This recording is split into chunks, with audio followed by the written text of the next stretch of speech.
नमो ब्रह्मादिभ्यो ब्रह्मविद्या संप्रदायकर्तृभ्यो ऋषिभ्यो नमो महद्भ्यो नमो गुरुभ्यः सर्वोपप्लवरहितः प्रज्ञानघनः प्रत्यगर्थो ब्रह्मैवाहमस्मि श्रुतिस्मृतिपुराणानाम् आलयं करुणालयं नमामि भगवत्पादं शङ्करं लोकशङ्करं शङ्कराचार्यं केशवं बादरायणं सूत्रभाष्यकृतौ वन्दे भगवन्तो पुनः पुनः श्रीमच्छङ्करभगवत्पूज्यपादसद्गुरुभ्यो नमः। वन्देदं सच्चिदानन्दं यतिवर्यं महामतिं वेदवेदान्तसारज्ञं सद्गुरुं प्रणतोऽस्म्यहं सदाहं सम्प्रदायज्ञं संयमीन्द्रं सदाश्रयं सद्गुरुं सच्चिदानन्दं सदाचारं समाश्रये। श्री श्री सच्चिदानन्देन्द्र सरस्वती महासद्गुरुभ्यो नमः। अधीहि भगवो ब्रह्म 814 ಭಾಷ್ಯ ಭಾಗ ಅಲ್ವಾ. ಏತದುಕ್ತಂ ಭವತಿ ಇಷ್ಟು ಹೇಳ್ದಂಗೆ ಆಗತ್ತೆ ಅಂತ. ಏತತ್ತನ್ನ ಇದನ್ನ ಉಕ್ತಂ ಭವತಿ ಹೇಳ್ದಂಗೆ ಆಗತ್ತೆ. ಇವರಿಗೆ ಹೇಳಿದ ವಿಚಾರನೆಲ್ಲ ಒಂದು ಬ್ರಿಡ್ಜ್ ಮಾಡಿ, ಕನ್ಕ್ಲೂಷನ್ ಮಾಡಿ, ಉಪಸಂಹಾರ ಮಾಡಿ ಏನು ಹೇಳಿದ್ರಿ ಅಂತಂದ್ರೆ ಇಷ್ಟು ಹೇಳ್ದಂಗೆ ಆಗತ್ತೆ. ಏನೋ ಪ್ರಕೃತಿಸ್ಥತ್ವಾಖ್ಯಾ ಅವಿದ್ಯಾ ಗುಣೇಶು ಚ ಸಂಗಃ ಕಾಮಃ ಸಂಸಾರಸ್ಯ ಕಾರಣಂ ಇತಿ. ಅವಿದ್ಯಾ ಅಂದ್ರೆ ಪ್ರಕೃತಿಸ್ಥತ್ವಾಖ್ಯಾ ಪ್ರಕೃತ್ಯಾಂ ಆತ್ಮತ್ವೇನ ತಿಷ್ಠತಿ ಇತಿ ಪ್ರಕೃತಿಸ್ಥತ್ವಂ ಇತಿ ಆಖ್ಯಾ ಯಸ್ಯಾಹ ಅವಿದ್ಯಾಯಾಹ ಸೇಮ ವಿದ್ಯಾ ಪ್ರಕೃತಿಸ್ಥತ್ವಾಖ್ಯಾ. ಪ್ರಕೃತಿಯನ್ನೇ ತಾನು ತಂದ್ಕೊಳ್ಳೋದು. ಇದನ್ನೇ ಸೂತ್ರ ಭಾಷೆಯಲ್ಲಿ ದೇಹಾದಿಷು ಅನಾತ್ಮಸು ಆತ್ಮಬುದ್ಧಿರವಿದ್ಯಾ ಬರೆದಿದ್ದಾರೆ. ಅನಾತ್ಮಸು ದೇಹಾದಿಷು ಆತ್ಮಬುದ್ಧಿ. ಅಹಮೇವೇದಂ ಇದಮೇವಾಹಂ, ಇದು ನಾನೇ, ಶರೀರ ನಾನೇ ಶರೀರ ಅಂತ. ಅದೇ ಇಲ್ಲಿ ಪ್ರಕೃತಿ ಅಂದ್ರೆ ಪ್ರಕೃತಿಯ ವಿಕಾರ. ಪ್ರಕೃತಿ ಯಾವುದೋ ಅವ್ಯಕ್ತ. ಅದರ ವಿಕಾರ ಇದು ಮಹತ್ತು, ಪಂಚಭೂತ, ಈ ದೇಹೇಂದ್ರಿಯ ಮನೋಬುದ್ಧಿ, ಕಾರ್ಯಕರಣ, ದೇಹೇಂದ್ರಿಯ ಮನೋಬುದ್ಧಿ, ಇವುಗಳಲ್ಲಿ ಇರೋದು ಏನೋ ಇವುಗಳೇ ನಾನು ತಂದ್ಕೊಳ್ಳೋದು. ಪ್ರಕೃತಿಯಲ್ಲಿ ಇರೋ ದೇಹೇಂದ್ರಿಯ ಮನೋಬುದ್ಧಿ ಇರೋದು ಸುಮ್ಮನೆ ಮನೆಯಲ್ಲಿ ಹಾಗೆ ಇದಿಲ್ಲ. ಮನೆಯಲ್ಲಿದ್ದ ಮನೆ ಬಿಟ್ಟು ಹೋಗ್ಬಿಟ್ಟಿದ್ದಾನೆ, ಹಾಗೆ ದೇಹ ಬಿಡಲ್ಲ ಇವನು. ಎಷ್ಟು ಮಟ್ಟಿಗೆ ದೇಹದಲ್ಲಿ ಊರ್ಕೊಂಡ್ಬಿಟ್ಟಿದ್ದಾನೆ ಅಂದ್ರೆ ಉಪ್ಪಿನಕಾಯಿ ಉಪ್ಪು ಖಾರ ಊರ್ಕೊಂಡ್ಬಿಟ್ಟಿದೆ ದೇಹದಲ್ಲಿ ನಾನು ಬುದ್ಧಿ. ಉಪ್ಪಿನಕಾಯಿ ಉಪ್ಪು ಖಾರ ತೆಗೆಯಕ್ಕಾಗತ್ತಾನ? ಹಂಗೆ ದೇಹೇಂದ್ರಿಯ ಮನೋಬುದ್ಧಿಯಲ್ಲಿ ಪೂರ್ಣ ತಾದಾತ್ಮತೆ. ಪ್ರಕೃತಿಯಲ್ಲಿ ಇದ್ಕೊಂಡಿರೋದು ಅಂತ ಇರೋದು ಅನ್ನೋದು ಇಲ್ಲಿ ಅವಿವೇಕದಿಂದ ಇರೋದು, ಕ್ರಿಯೆಯಿಂದ ಇರೋದಲ್ಲ. ಇರೋದ್ರಲ್ಲಿ ಕ್ರಿಯೆಯಿಂದ ಇರೋದೊಂದು, ಜ್ಞಾನದಿಂದ ಮತ್ತು ಅವಿವೇಕದಿಂದ. ಜ್ಞಾನದಿಂದ ಬ್ರಹ್ಮದಲ್ಲಿ ಇರ್ತಾನೆ, ಕ್ರಿಯೆಯಿಂದ ಮನೆಯಲ್ಲೋ ಊರಲ್ಲೋ ಇರ್ತಾನೆ, ಅವಿವೇಕದಿಂದ ದೇಹಾದಿಗಳಲ್ಲಿ ಇರ್ತಾನೆ. ಅವಿವೇಕದಿಂದ ಇರೋದು ದೇಹಾದಿಗಳು ನಾನು ತಂದ್ಕೊಳ್ಳೋದು. ಇದಕ್ಕೆ ಹೆಸರೇನು? ಅವಿದ್ಯಾ. ಅಜ್ಞಾನ, ಅಧ್ಯಾಸ, ಭ್ರಾಂತಿ ಪ್ರತ್ಯಯ, ವಿಪರೀತ ಪ್ರತ್ಯಯ, ಅನ್ಯಥಾ ಗ್ರಹಣ, ಮಿಥ್ಯಾಜ್ಞಾನ, ಅಧ್ಯಾಸ, ಅನೇಕ ಶಬ್ದಗಳನ್ನು ಶಂಕರಾಚಾರ್ಯ ಕರೀತಾರೆ. ಇದು ಅವಿದ್ಯೆ. ಇನ್ನು ಗುಣಗಳಲ್ಲಿರೋ ಸಂಘ ಇದೆ. ಗುಣ ಯಾವುದೋ? ಸತ್ವದ ಸ್ತಂಭ ಗುಣಗಳು, ಅವುಗಳ ಕಾರ್ಯವಾಗಿರೋ ಸುಖ ದುಃಖ ಮೋಹ. ಇವು ಸಂಘ ಅಂದ್ರೇನೋ? ಪ್ರೀತಿ, ಅಂಟ್ಕೊಂಡು ಪ್ರೀತಿ ಅವರು. ಇದೇ ಕಾಮ. ಅಂಟ್ಕೊಳ್ಳೋದು ಅಂದ್ರೆ ಕಾಮ. ಇದೇ ಸಂಸಾರಕ್ಕೆ ಕಾರಣ. ಸಂಸಾರಕ್ಕೆ ಅಂದ್ರೆ ಆತ್ಮತ್ ಹುಟ್ಟೋದು, ಸಾಯೋದು, ಸುಖ ದುಃಖ, ಸುಖ ಮೋಹ, ರಾಗ ದ್ವೇಷ, ಹರ್ಷ ವಿಷಾದ, ಇದನ್ನು ಅನುಭವಿಸೋದಕ್ಕೆ ಗುಣಗಳಲ್ಲಿರುವ ಸಂಘವೇ ಕಾರಣ. ಯಾಕೆ ಹರ್ಷ ವಿಷಾದ, ಯಾಕೆ ಶೋಕ ಮೋಹ, ಯಾಕೆ ರಾಗದ್ವೇಷ ಅದೇನೋ ಗುಣ ಸಂಘ ಇದೆಲ್ಲ.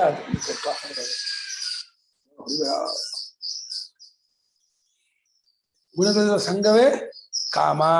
ಅದೇ ಸಂಸಾರಕ್ಕೆ ಕಾರಣ ಅಂತ ಬರೋದು. ಏನು ಈಗ ತಚ್ಚ ಪರಿವರ್ಜನಾಯ ಉಚ್ಯತೆ. ಬಿಟ್ಕೊಳ್ಳೋಕೆ ಬಿಡ್ಕೋಬೇಕು. ಇದರಲ್ಲಿ ಅವಿದ್ಯೆಯನ್ನು ಬಿಡ್ಕೋಬೇಕು, ಗುಣಗಳ ಸಂಘವನ್ನು ಬಿಡ್ಕೋಬೇಕು. ಮುಂಚೆ ಸಂಘ ಬಿಟ್ಕೊಂಡು ವಿವೇಕ ವಿಚಾರ ತಂದ್ಕೊಂಡು ಅವಿದ್ಯೆ ಬಿಟ್ಕೋಬೇಕು. ಅವಿದ್ಯೆ ಬಿಟ್ಕೊಂಡ್ಬಿಟ್ಟಾಗ ಎಲ್ಲವನ್ನು ಬಿಟ್ಕೊಂಡಂಗೆ. ಈಗ ಸಂಘ ಬಿಟ್ಕೊಂಡ್ರೆ ಅವಿದ್ಯೆ ಹೋಗ್ಬೇಕು ಅಂತಿಲ್ಲ. ಅವಿದ್ಯೆ ಹೋಯ್ತು ಅಂದ್ರೆ ಸಂಘವೂ ಹೋಯ್ತು, ಎಲ್ಲವೂ ಹೋಯ್ತು. ಅದನ್ನ ಅವಿದ್ಯೆ ಬಿಟ್ಕೊ ಮುಂಚೆ ಸಂಘ ಬಿಟ್ಕೋಬೇಕು, ಪ್ರೀತಿ ಬಿಟ್ಕೋಬೇಕು. ನಿಸ್ಸಂಗತ್ವೇ ಸಂಗತ್ವೇ ನಿಸ್ಸಂಗತ್ವ, ನಿಸ್ಸಂಗತ್ವೇ ನಿರ್ಮೋಹತ್ವ, ನಿರ್ಮೋಹತ್ವೇ ನಿಶ್ಚಲತತ್ವ, ನಿಶ್ಚಲತತ್ವೇ ಜೀವನ್ ಮುಕ್ತಿ. ಹೇ ನಿಸ್ಸಂಗತ್ವ, ಸಂಗತ್ವೇ ನಿರ್ಮೋಹತ್ವ. ಮಧ್ಯಾಹ್ನ ಶುರು ಸತ್ಸಂಗತ್ವೇ ನಿಸ್ಸಂಗತ್ವ. ಸತ್ಸಂಗ ಮಾಡ್ಬೇಕು, ನಿಸ್ಸಂಗ ಆಗತ್ತೆ. ನಿಸ್ಸಂಗ ಆದ್ರೆ ನಿರ್ಮೋಹ ಆಗುತ್ತೆ. ನಿರ್ಮೋಹ ಆದ್ರೆ ನಿಶ್ಚಯ. ಹಂಗೆ ಅದು ಪರಿವರ್ಜನ ಅಂದರೆ ಬಿಡಬೇಕು, ಸಂಘವನ್ನು ಬಿಟ್ಕೋಬೇಕು. ಅದಕ್ಕೆ ಹೇಳ್ತಾರೆ ಅಸ್ಯ ಚ ನಿವೃತ್ತಿ ಕಾರಣಂ ಜ್ಞಾನಂ. ಅಸ್ಯ ಚ ನಿವೃತ್ತಿ ಕಾರಣಂ ಜ್ಞಾನಂ. ಸವೈರಾಗ್ಯ ಸನ್ಯಾಸಂ. ಸವೈರಾಗ್ಯ ಸನ್ಯಾಸಂ. ಗೀತಾಶಾಸ್ತ್ರೇ ಪ್ರಸಿದ್ಧಂ. ಗೀತಾಶಾಸ್ತ್ರೇ ಪ್ರಸಿದ್ಧಂ. ಅಸ್ಯ ಕಸ್ಯ ಸಂಸಾರ ಜ್ಞಾನಸ್ಯ ನಿವೃತ್ತಿ ಕಾರಣಂ ಕಿಂ ಜ್ಞಾನಮೇವ. ಜ್ಞಾನವಿಹೀನ ಸರ್ವಮತೇನ ಮುಕ್ತಿನ್ನ ಭಜತಿ ಜನ್ಮಶತೇನ. ಜ್ಞಾನವಿಲ್ಲದೆ ಜ್ಞಾನ ಹೋಗಲ್ಲ, ಜ್ಞಾನವಿಲ್ಲದೆ ಸಂಘವೂ ಹೋಗಲ್ಲ. This meeting is being recorded.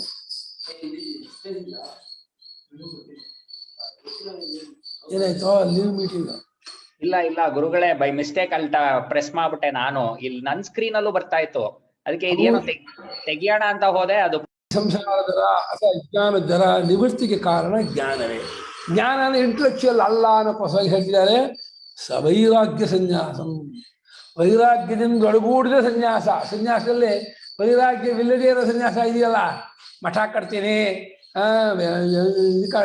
ಆಡಿ ಕಾಲಿಟ್ಕೊಳ್ತೀನಿ, ಬಂಗಾರ ಕಿರೀಟ ಮಾಡಿಸ್ತೀನಿ, ಅಂಬಾಳಿಗೆ ಚಿನ್ನದ ಕಿರೀಟ, ವಜ್ರ ಕಿರೀಟ, ಅದು ಸನ್ಯಾಸ ಅಲ್ಲ.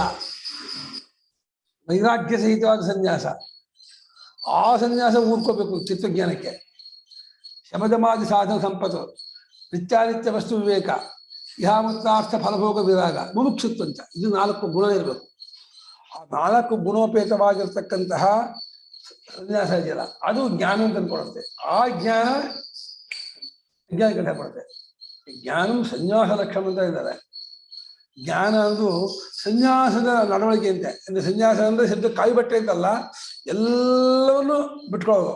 ಬಿಟ್ಕೊಳ್ಳೋದು ಅಂದರೆ ಕ್ರಿಯೆಯಿಂದ ಅಲ್ಲ, ಅಭಿಮಾನದಿಂದ.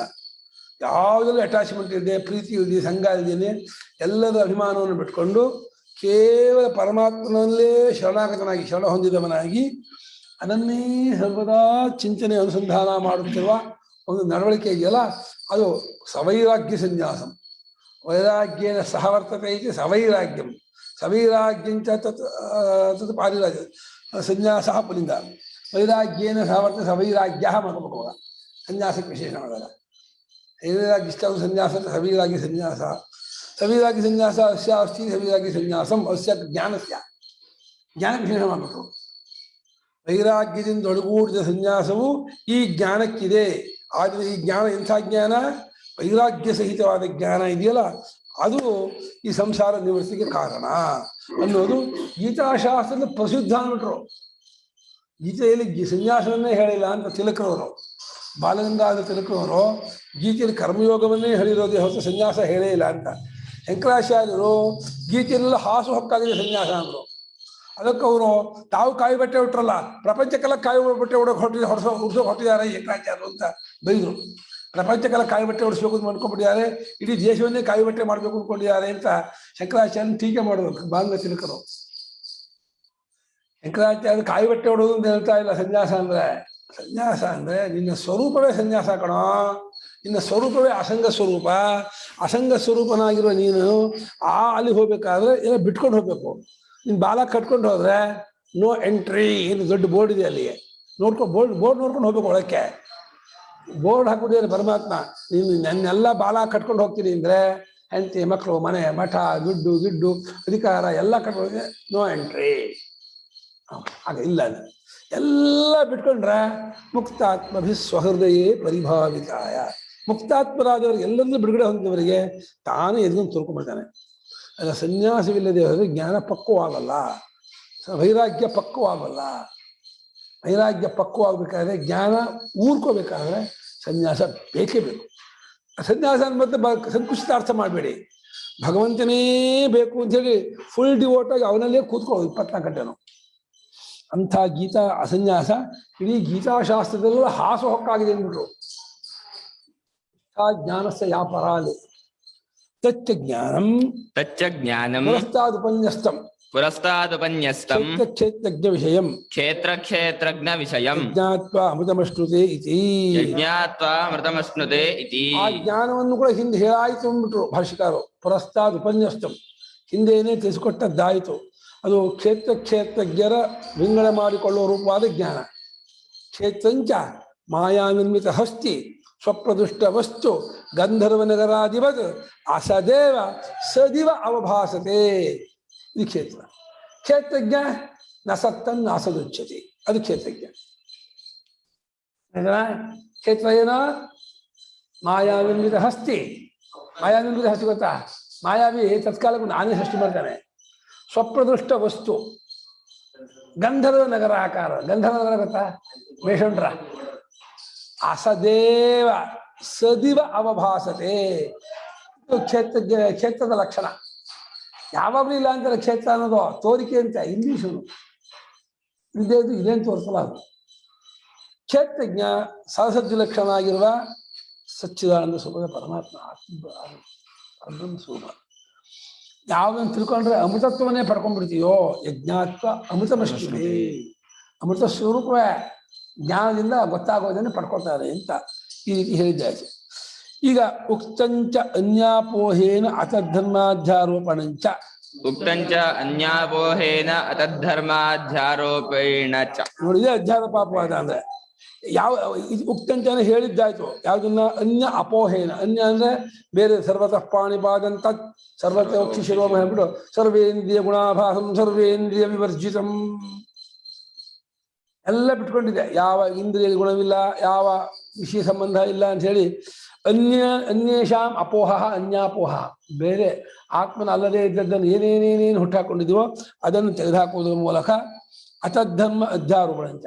ಅವನದು ಅಲ್ಲದ್ದಾಗಿರೋ ಧರ್ಮವನ್ನು ಹುಟ್ಟಾಕೋದ್ರ ಮೂಲಕ ಬೇರೆದನ್ನು ಬಿಡಿಸಿ ಕೊನೆಗೆ ಅದನ್ನು ತೆಗೆದುಹಾಕಿ ಕೊನೆಗೆ ನಿರ್ವಿಶೇಷ ಸ್ವರೂಪವನ್ನು ಉಳಿಸುವುದರ ಮೂಲಕ ಈ ತತ್ವವನ್ನು ತಿಳಿಸ್ಕೊಟ್ಟದ್ದಾಯಿತು.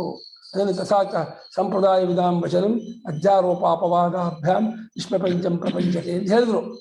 ಅದನ್ನು ಹೇಳ್ತಿದ್ದಾರೆ. ಅನ್ಯೇಷಾಂ ಅಪೋಹ ಅನ್ಯಾಪೋಹ, ಬೇರೆ ಇದನ್ನು ತೆಗೆದುಹಾಕೋದು. ಅತಧರ್ಮ ಅಧ್ಯಾರೋಪಣ, ಅದಲ್ಲದರದ ಧರ್ಮವನ್ನು ಹುಟ್ಟಾಕೋದು. ಮುಂಚೆ ಬ್ರಹ್ಮ ಅಂತ ಹಾಕೋದು. ಆತ್ಮ ಅನ್ನೋ ಶಬ್ದಕ್ಕೆ ಬ್ರಹ್ಮ ಅನ್ನೋ ಶಬ್ದಕ್ಕೆ ಏನೇನು ಅರ್ಥ ಅನ್ಸತ್ತಪ್ಪ? ಆತ್ಮ ಅನ್ನೋದು ಅಪರೋಕ್ಷ ಅಂತ ಗೊತ್ತು. ಆತ್ಮ ಪರೋಕ್ಷ, ಪ್ರತ್ಯಕ್ಷ ಅಲ್ಲ, ಪರೋಕ್ಷವೂ ಅಲ್ಲ, ನೇರವಾಗಿ. ಇನ್ನೊಂದು ಆತ್ಮ ಶಬ್ದಕ್ಕೆ ವ್ಯವಧಾನವಿಲ್ಲದವನು ಅಂತ. ಪ್ರಮಾಣ ಬೇಕಿಲ್ಲದೆ ತೋರುವನು. ಪುಸ್ತಕದ ಪ್ರಮಾಣ ಬೇಕು, ಹೊರಗಿನ ಪ್ರಮಾಣ. ನಾನು ಏನು ಪ್ರಮಾಣ ಬೇಕಮ್ಮ? ಪ್ರಮಾತೃವಾದ ಸ್ವರೂಪಕ್ಕೆ, ಪ್ರಮಾತೃವಿನ ತಿರುಳಾಗಿರುವ ಆತ್ಮನಿಗೆ ಅದು ಅಬ್ಸ್ಟಿಕಲ್ ಇಲ್ಲ, ವ್ಯವಧಾನವಿಲ್ಲದೆ ತೋರುವನು ಒಂದರ್ಥ. ಮತ್ತು ನೇರಾಗಿ ತೋರ್ಬರುವನು, ಅಪರೋಕ್ಷ ತೋರ್ಬರುವನು ಇನ್ನೊಂದರ್ಥ. ಅಪರೋಕ್ಷತ್ವ ವ್ಯವಧಾನ ರಹಿತ ಆತ್ಮಾನ ಪದ ಹೇಳುತ್ತೆ. ಆದರೆ ಪರಿಚ್ಛಿನ್ನ ಸಂಸಾರಿನ ಅರ್ಥ ತೋರಿಸ್ಬಿಡುತ್ತೆ. ಅದನ್ನು ಬ್ರಹ್ಮಾನ ಪದ ಹಾಕ್ಬಿಡುತ್ತೆ. ಬ್ರಹ್ಮಾನ ಪದ ಪರಿಚ್ಛಿತ್ತವನ್ನು ತೆಗೆದುಹಾಕುತ್ತೆ, ಸಂಸಾರಿತ್ವವನ್ನು ತೆಗೆದುಹಾಕುತ್ತೆ. ನೀನು ಸಂಸಾರಿ ಮಾಡ್ಕೊಂಡಿದ್ರೆ ಅಲ್ಲ, ಇದು ಬ್ರಹ್ಮ. ಪರಿಚ್ಛಿನ್ನ ಮಾಡ್ಕೊಂಡಿದ್ರೆ ಅಲ್ಲ. ಆ ಬ್ರಹ್ಮಾನ ಪದವೇ ಇನ್ನು ಪರಿಚ್ಛಿನ್ನತ್ವವನ್ನು ಸಂಸಾರಿತ್ವವನ್ನು ತೆಗೆದುಹಾಕುತ್ತೆ. ಅದು ತಪ್ಪಡಿಸೋ ಬರುತ್ತೆ.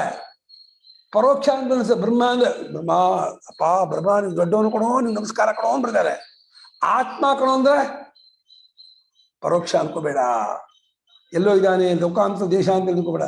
ಬ್ರಹ್ಮವೇ ಆತ್ಮ, ಆತ್ಮವೇ ಬ್ರಹ್ಮ ಅಂದ್ರೆ ಬ್ರಹ್ಮಾತ್ಮ ಪದಗಳ ಮತ್ತು ಪದಗಳ ಸಾಮಾನಾಧಿಕರಣ್ಯ, ಪದಾರ್ಥಗಳಿಗೆ ವಿಶೇಷ್ಯ, ಆಮೇಲೆ ಲಕ್ಷಣ ಭಾವ ಸಂಬಂಧ, ತನ್ಮೂಲಕ ಬ್ರಹ್ಮ ತಗೊಳ್ತಾರೆ. 3 ಹಂತ ಸ್ಟೆಪ್ ಇದೆ. ಪದಗಳಿಗೆ ಸಾಮಾನಾಧಿಕರಣ ಮಾಡ್ಕೋಬೇಕು, ಪದಗಳ ಅರ್ಥಕ್ಕೆ ವಿಶೇಷ ಮಾಡ್ಕೋಬೇಕು, ವಾಕ್ಯಾರ್ಥಕ್ಕೆ ಲಕ್ಷ್ಯಾರ್ಥ ಮಾಡ್ಕೋಬೇಕು. ಆಗ ತತ್ವ ಮಿಂಚತ್ತೆ ಅಂತ. ಈಗ ತಸ್ಯೈವ ಪುನಃ ಸಾಕ್ಷಾತ್ ನಿರ್ದೇಶ ಕ್ರಿಯತೆ. ತಸ್ಯೈವ ಪುನಃ ಸಾಕ್ಷಾತ್ ನಿರ್ದೇಶ ಕ್ರಿಯತೆ. ಅದಕ್ಕೆ ಜ್ಞೇಯವಾದ ತಿಳಿಯಬೇಕಾದ ಬ್ರಹ್ಮವನ್ನೇ ನೇರವಾಗಿ ತಿಳಿಸ್ಕೊಡ್ತೀನಿ ಹೊರಟಿದ್ದಾನೆ ಪರಮಾತ್ಮ. ಇದು ಭಕ್ತಿಶಾಸ್ತ್ರದ ಒಂದು ಕೇಂದ್ರವಾಗಿದೆ ಈ ಶ್ಲೋಕ. ಭಕ್ತಿಶಾಸ್ತ್ರದ ಒಂದು ಸ್ವರೂಪವೂ ತೋರಿಸ್ತಾ ಇದೆ. ಭಕ್ತಿ ಸ್ವರೂಪ ಏನು ಅಂತ ಹೇಳ್ತಾರೆ. ಬಹಳ ಒಳ್ಳೆಯ ಶ್ಲೋಕ ಇದು. ಪರಮಾತ್ಮ ಹೇಗಿದ್ದಾನೆ ಅಂತ ಕೇಳಿದರೆ ಹೇಳ್ತಾನೆ, ಉಪದ್ರಷ್ಟಾನುಮಂತ ಚ ಭರ್ತಾ ಭೋಕ್ತಾ ಮಹೇಶ್ವರ. ಉಪದ್ರಷ್ಟಾನುಮಂತ ಚ ಭರ್ತಾ ಭೋಕ್ತಾ ಮಹೇಶ್ವರ. ಪರಮಾತ್ಮೇತಿ ಚಾಪ್ಯುಕ್ತೋ ದೇಹೇಸ್ಮಿನ್ ಪುರುಷಃ ಪರಃ. ಪರಮಾತ್ಮೇತಿ ಚಾಪ್ಯುಕ್ತೋ ದೇಹೇಸ್ಮಿನ್ ಪುರುಷಃ ಪರಃ. ಉಪದ್ರಷ್ಟಾನುಮಂತ ಚ ಭರ್ತಾ ಭೋಕ್ತಾ ಮಹೇಶ್ವರ. परमात्मेति चाप्युक्तो देहेऽस्मिन् पुरुषः परः उपद्रष्टा अनुमन्ता च भर्ता भोक्ता महेश्वरः परमात्मा इति च अपि उक्तः देहे अस्मिन् पुरुषः परः ಉಪದ್ರಷ್ಟ ಆಮೇಲೆ ಹನುಮಂತ ಅಲ್ಲ. ಉಪದ್ರಷ್ಟ ಹನುಮಂತ ಅಂತ ಪರಿಚಯ ಮಾಡಬೇಡಿ. ಹನುಮಂತ ಯಾಕಿಲ್ಲಿ ಹನುಮಂತ ಬಂದ್ರು? ಇಲ್ಲಿವರೆಗೂ ಹನುಮಂತ ಕಥೆನೇ ಇಲ್ಲಲ್ಲ. ಯುದ್ಧಕ್ಕೆ ಹನುಮಂತ ಬಂದ್ಬಿಡ್ತಲ್ಲ. ರೇ ಹನುಮಂತ ಅಲ್ಲ ಕಂಡ್ರೆ ಹನುಮಂತ. ಓ ಅವರಿಗೆ ಆಸನ ಆಸನ ಆಸನ ಅಂತ ಹೇಳಿ ನಮ್ಗೆ ಹಂಬುಗ ಅಂಬುಗ ಅಂಬುಗ ಅಂತಾರೆ. ಅಂಬುಗವನ್ನ ಹಂಬುಗ ಅಂತಾನೆ, ಹಾಸನವನ್ನ ಆಸನ ಅಂತಾನೆ. ಹೆಂಗಿದಾನೆ ಅಂದ್ರೆ ಹಾಸನವನ್ನ ಆಸನ ಅಂತಾನೆ, ಅಂಬುಗವನ್ನ ಹಂಬುಗ ಅಂತಾನೆ. ಅದೇ ಅದು ಆ ಹಕಾರ ಅಲ್ಲಿ ಹಾಕೋ, ಇಲ್ಲಿ ಹಾಕೋ. ಅದು ಆಕಾರ ಆಕಾರ ಇದು ಉಳ್ಳೆಗೆಡ್ಡೆ ಬಾಯಿಗೆ ಹೀಗೆಲ್ಲ ಬರುತ್ತೆ. ಇಲ್ಲಿ ಪರಮಾತ್ಮ ನೋಡಿ, ಪರಮಾತ್ಮ ಎಂಥವನು? ಉಪದ್ರಷ್ಟಾನೇನು, ಸಮೀಪದಿಂದ ನೋಡುವ ಆತನು ಅಂತ. ಸಮೀಪದಿಂದ ಎಷ್ಟು ಸಮೀಪದಿಂದ ಹೇಳಿ? ಆತ್ಮನಾಗಿ ನಿಜವಾಗಿ ನಮ್ಮನ್ನ ಸರಿಯಾಗಿ ಅರ್ಥ ಮಾಡ್ಕೊಂಡವನು ಯಾರು ಅಂದ್ರೆ ಪರಮಾತ್ಮನೇ. ನಾವು ನಮ್ಮ ಹೆಂಡತಿಗೂ ಗೊತ್ತಿಲ್ಲ, ಗಂಡಂಗೂ ಗೊತ್ತಿಲ್ಲ, ಮಕ್ಕಳಿಗೂ ಗೊತ್ತಿಲ್ಲ, ಯಾರಿಗೂ ಗೊತ್ತಿಲ್ಲ. ನೀವು ನಂಗೆ ಗೊತ್ತು, ನೀವು ಯಾರು ನಂಗೆ ಚೆನ್ನಾಗಿ ಗೊತ್ತು ಅಂತಾರಲ್ಲ, ಏನ್ ಗೊತ್ತಾ? ಏನು ಗೊತ್ತಿರಲ್ಲ. ಗಂಡನೂ ಗೊತ್ತಿರಲ್ಲ, ಹೆಂಡತಿನೂ ಗೊತ್ತಿರಲ್ಲ ಅಂತಾರೆ ಅಷ್ಟೇ. ನನಗೆ ನೀನು ಚೆನ್ನಾಗಿ ಗೊತ್ತು ಅಂತ. ಯಾರ ಮನಸ್ಸನ್ನು ಯಾರಿಗೂ ನೋಡೋಕ್ಕಾಗಲ್ಲ. ಪರಮಾತ್ಮನ ಬಚ್ಚಿಟ್ಬಿಟ್ಟಿದ್ದಾನೆ. ಮನಸ್ಸು ಗೊತ್ತಾಗತ್ತಲ್ಲ, ಕಾಣ್ತಾನ? ಮನಸ್ಸನ್ನು ಪರಮಾತ್ಮ ಎಷ್ಟು ಬಚ್ಚಿಟ್ಟಿದ್ದಾನೆ, ಗುಪ್ತವಾಗಿ ರಹಸ್ಯವಾಗಿಟ್ಟಿದ್ದಾನೆ ಅಂತಂದ್ರೆ ಯಾರಿಗೂ ಏನ್ ಮಾಡಿದ್ರು ನೋಡೋಕ್ಕಾಗಲ್ಲ. ಆದ್ರೂ ಅವನು ನೋಡ್ತಾನೆ. ಅವನಿಗೆ ಗೊತ್ತು, ಕಳ್ಳ ಮಗನೇ ಏನು ಕೆಟ್ಟ ಯೋಚನೆ ಮಾಡ್ತಾ ಇದೆಯಲ್ಲೋ ಅಂತಂದ್ರೆ ಹೌದು. ಆದ್ರೆ ಪರಮಾತ್ಮನಿಗೆ ಎಷ್ಟು ಪ್ರೇಮ ಇದೆ ಅಂದ್ರೆ ಹನುಮಂತ ಸಮೀಪದಿಂದ ನೋಡೋದು. ನಮಗೆ ನಮ್ಮನ್ನು ಯಾರು ಹತ್ತಿರದಿಂದ ನೋಡಿದಾರೋ, ಯಾರು ನಮ್ಮನ್ನು ಚೆನ್ನಾಗಿ ತಿಳ್ಕೊಂಡಿದಾರೋ ಅವರೆಲ್ಲದ ನಮಗೆ ಪ್ರೇಮ ಬರೋದು. ನಮ್ಮನ್ನು ತಪ್ಪ ತಿಳ್ಕೊಂಡ್ರಲ್ಲಿ ಪ್ರೇಮ ಇರುತ್ತಮ್ಮ. ನಮ್ಮನ್ನು ಯಾರು ತಪ್ಪ ತಿಳ್ಕೊಂಡಿದಾರೋ, ನಮ್ಮ ಮೇಲೆ ಯಾರು ಆರೋಪ ಮಾಡ್ತಾರೋ, ನಮ್ಮನ್ನು ಸರಿಯಾಗಿ ಅವ್ರ ಮೇಲೆ ನಮ್ಮ ಪ್ರೇಮ ಇರ್ತಾನ? ಆರೋಪ ಮಾಡಿದೆ, ನಮ್ಮ ಮೇಲೆ ಆರೋಪ ಮಾಡ್ದೇನೆ ನಮ್ಮನ್ನು ಸಮೀಪದಿಂದ ನೋಡಿ ಅರ್ಥ ಮಾಡ್ಕೊಂಡವನು ಪರಮಾತ್ಮ. ಅಂತ ಪರಮಾತ್ಮನ ಪ್ರೇಮ ಬರಲ್ಲ ಅಂತೀಯಲ್ಲೋ, ಇದೇನೇನು ಪಶುಘ್ನೇನೋ ವಿನಾ ಪಶುಘ್ನಾತ್ ಅಂತಾನೆ ಭಾಗವತಕಾರ. ಈ ಸ್ಲ್ಯಾಟರ್ ಇದಾರಲ್ಲ, ಗೋಕಟಕರು, ಅವರಿಗೆ ಭಗವಂತ ಪ್ರೇಮ ಬರಲ್ಲಂತೆ. ನೀವು ಭಗವಂತನ ಪ್ರೇಮ ಬರ್ತಾ ಇಲ್ಲ ಅಂದ್ರೆ ನೀವು ಸ್ಲ್ಯಾಟ್. ಗೋಕಟಕ ಹಸು ಗೋಮಾತೆ ಕೊಂದವನು, ತಾಯಿ ಕೊಂದವನು. ಇಂಥ ಅಪಚಾರ ಅದು. ಭಗವಂತ ಇಷ್ಟು ಸಮೀಪದಿಂದ ನಮ್ಮನ್ನು ನೋಡಿ ಅರ್ಥ ಮಾಡಿಕೊಂಡು ನಮ್ಮ ಜೊತೆಯಲ್ಲಿ ಬಿಡೋದೇ ಇಲ್ಲ. ನಮ್ಮನ್ನ ಎಲ್ಲಿ ಹೋದ್ರು ಬಿಡಲ್ಲ. ತಾಯಿ ಮಗುವನ್ನ ಎಲ್ಲಿ ಆಟಕ್ಕೆ ಬೀದಿ ಹೋಗಿ ಜೊತೆ ಹೋಗ್ತಾಳೆ ಅವಳು. ಎಲ್ಲಿ ಮಗು ಪೆಟ್ಟು ಹಾಕೊಂಡ್ಬಿಡ್ತಾಳೆ, ಏನ್ ಮಾಡಿದ್ರು ಬಿಡಲ್ಲ ಅವಳು. ಪಕ್ಕದಲ್ಲೇ ಇರ್ತಾಳೆ. ಚಿಕ್ಕ ಮಗು, 2 ವರ್ಷದ ಮಗು, ಇವ್ರಿಗೆ ಆಗ್ತಾ ನಡೀತಾ ಇದೆ ಮಾಡ್ತಾ ಇದೆ ಅಂದ್ರೆ ತಾಯಿ ಉದಾಸೀನ ಮಾಡ್ಬಿಡ್ತಾಳ, ಬಿಡಲ್ಲ. ತಾಯಿಗಿಂತ ಜಾಸ್ತಿ ಪ್ರೇಮ ಆ ಪರಮಾತ್ಮ. ಎಷ್ಟು ಪ್ರೇಮ ಅಂತಂದ್ರೆ ಬಹಳ ಹತ್ತಿರದ ಹಚ್ಕೊಂಡ್ಬಿಟ್ಟಿದ್ದಾನೆ. ಎಷ್ಟು ಹತ್ತಿರದ ನಮ್ಮನ್ನು ಹಚ್ಕೊಂಡಿದ್ದಾನೆ ಆ ಪರಮಾತ್ಮ ಅಂತಂದ್ರೆ ಕಟ್ಕೊಂಡ್ಬಿಟ್ಟಿದ್ದಾನೆ ಹಿಂದ್ಗಡೆಯಿಂದ. ಅದು ಹಿಂದ್ಗಡೆಯಿಂದ ಕಟ್ಕೊಂಡಿರೋದೇ ರಗಳೆ ಆಗಿರೋದು. ಮುಂದ್ಗಡೆಯಿಂದ ಕಟ್ಕೊಂಡ್ಬಿಟ್ಟಿದ್ದೆ ಹಿಡ್ಕೊಂಡ್ಬಿಡ್ತಿದ್ದ. ಈ ಜೀವಪ್ಪ ಅಲೆಯಾಗಿ ಎದ್ಕೊಂಡ ಜೀವಪ್ಪನನ್ನ ಪರಮಾತ್ಮ ಹಿಂದ್ಗಡೆಯಿಂದ ಬಿಗಿಯಾಗಿ ಹಿಡ್ಕೊಂಡ್ಬಿಟ್ಟಿದ್ದಾನೆ. ಏನ್ ಮಾಡಿ ನನ್ನ ಬಿಟ್ಟಿರಲ್ಲ ಅಂತ. ಸಮೀಪದಿಂದ ನೋಡ್ತಾ ತಿಳಿತಾ ಜೊತೆಯಲ್ಲೇ ಇದ್ದಾನೆ. ಅಷ್ಟೇ ಅಲ್ಲ, ಹನುಮಂತ ಎಲ್ಲಕ್ಕೂ ಒಪ್ಪಿಗೆ ಕೊಡ್ತಾನೆ. ಈಗ ಎಷ್ಟೇ ಕೆಟ್ಟ ಯೋಚನೆ ಮಾಡ, ಏನೇ ಯೋಚನೆ ಮಾಡ, ಎಂತ ಬಂಡ ವಿಚಾರ ಯೋಚನೆ ಮಾಡ, ಶಕ್ತಿ ಕೊಡಲ್ಲ ಅನ್ನಲ್ಲ, ಮಾಡಿ ತಪ್ಪು ಅಂತಲ್ಲ, ಸುಮ್ಮನೆ ಹೇಳ್ತಾನೆ.